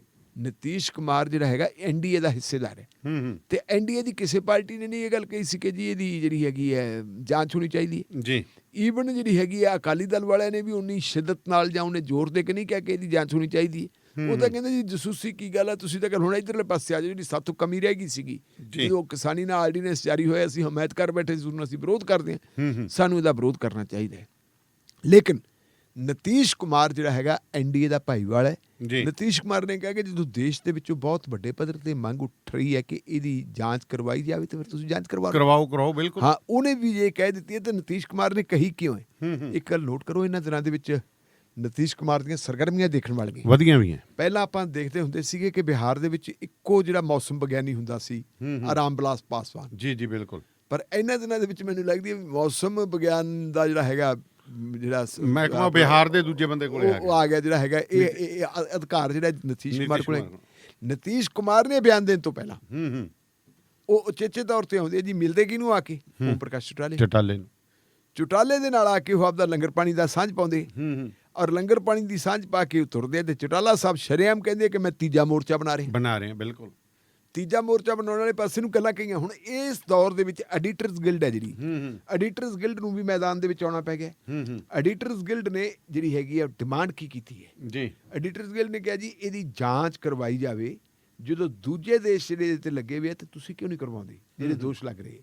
ਦੂਜੀ ਗੱਲ ਉਹ ਕਹਿੰਦੇ ਜੀ ਜ਼ਿੰਮੇਵਾਰੀ ਤੈਅ ਕਰਨ ਦੇ ਮਾਮਲੇ 'ਚ ਜਿਹੜੀ ਹੈ ਸੰਸਦੀ ਜ਼ਿੰਮੇਵਾਰੀ ਤੈਅ ਕਰਨ ਅਤੇ ਸੰਸਦੀ ਸੀਮਾਵਾਂ ਨੂੰ ਨਿਰਧਾਰਿਤ ਕਰਨ ਦੇ ਵਿੱਚ ਸਾਡੀ ਜਿਹੜੀ ਪਾਰਲੀਮੈਂਟਰੀ ਸਿਸਟਮ ਹੈ, ਸੰਸਦੀ ਪ੍ਰਣਾਲੀ ਹੈ ਜਿਹਨੂੰ ਆਪਾਂ ਪੰਜਾਬੀ 'ਚ ਕਹਿ ਦਈਏ, ਉਹ ਵੀ ਨਾਕਾਮ ਹੋਈ ਹੈ।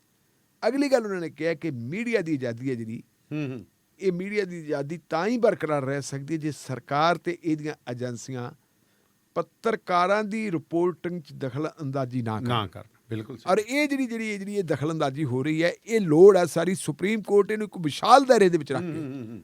ਕੱਲੀ ਉਹਨਾਂ ਨੇ ਇਹ ਨਹੀਂ ਕਿਹਾ ਕਿ ਜੀ ਕੱਲੀ ਤੁਸੀਂ ਜਾਂਚ ਕਰਾਓਗੇ, ਉਹਨਾਂ ਨੇ ਕਿਹਾ ਨਹੀਂ, ਇਹਨੂੰ ਇੱਕ ਵਿਸ਼ਾਲ ਦਾਇਰਾ ਤੁਸੀਂ ਆਪਣਾ ਚੱਕਰ ਗੋਲ ਚੱਕਰ ਫੇਰੋ। ਇਹ ਗੋਲ ਚੱਕਰ ਦੇ ਵਿੱਚ ਇਹ ਸਾਰੀਆਂ ਚੀਜ਼ਾਂ ਲੈ ਕੇ ਮਾਨਯੋਗ ਸੁਪਰੀਮ ਕੋਰਟ ਇਹਦੇ ਤੇ ਕੋਈ ਫੈਸਲਾ ਕਰੇ ਜੀ। ਤੇ ਹੁਣ ਦਾਨੇਵਾਲੀਆ ਸਾਹਿਬ, ਕਿਉਂਕਿ ਐਡੀਟਰਸ ਗਿਲਡ ਜਿਹੜੀ ਹੈਗੀ ਹੈ, ਸਾਰੇ ਐਡੀਟਰਾਂ ਵੱਲੋਂ ਆਉਣ ਦਾ ਮਤਲਬ ਇਹ ਹੈ ਕਿ ਸਾਰਾ ਜਿਹੜਾ ਹੈਗਾ ਮੀਡੀਆ ਜਗਤ ਉਹ ਵੀ ਵਿਰੋਧ ਵਿੱਚ ਖੜਾ ਹੋਇਆ ਹੈ। ਆਪੋਜੀਸ਼ਨ ਵੀ ਵਿਰੋਧ 'ਚ ਖੜੀ ਹੋਈ ਹੈ ਜਿਹੜੀ 60% ਦੀ ਲੋਕਾਂ ਦੀ ਪ੍ਰਤੀਨਿਧਤਾ ਕਰਦੀ ਹੈ। ਔਰ ਜੁਡੀਸ਼ਰੀ ਜਿਹੜੀ ਹੈਗੀ, ਅੱਜ ਆਪਾਂ ਦੇਖੀਏ ਤਾਂ ਜੁਡੀਸ਼ਰੀ ਪਹਿਲਾਂ ਇਸ ਕਿਸਮ ਦੇ ਫੈਸਲੇ ਦੇ ਚੁੱਕੀ ਹੈ ਜੀ। ਫੰਡਾਮੈਂਟਲ ਰਾਈਟ ਤੇ ਵੀ ਦੇ ਚੁੱਕੀ ਹੈ, ਔਰ ਵਿਚਾਰਾਂ ਦੇ ਪ੍ਰਗਟਾਵੇ ਦੀ ਆਜ਼ਾਦੀ ਦੇ ਫੈਸਲੇ ਵੀ ਦੇ ਚੁੱਕੀ ਹੈ।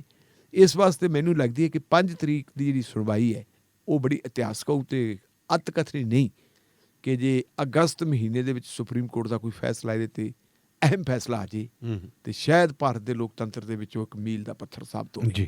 ਸੋ ਸ਼ੁਕਰੀਆ ਟੇਲਰ ਸਾਹਿਬ, ਧੰਨਵਾਦ ਤੁਹਾਡਾ। ਪ੍ਰੋਗਰਾਮ ਰੇਡੀਓ ਪੰਜਾਬ ਟੁਡੇ ਦੇ ਇਸੇ ਤਰ੍ਹਾਂ ਜਾਰੀ ਰਹਿਣਗੇ। ਫਿਲਹਾਲ ਇੱਕ ਬ੍ਰੇਕ ਤੋਂ ਬਾਅਦ ਫਿਰ ਜੁੜਦੇ ਹਾਂ ਜੀ। ਜੁੜੇ ਰਹੋ ਰੇਡੀਓ ਪੰਜਾਬ ਟੁਡੇ ਦੇ ਨਾਲ।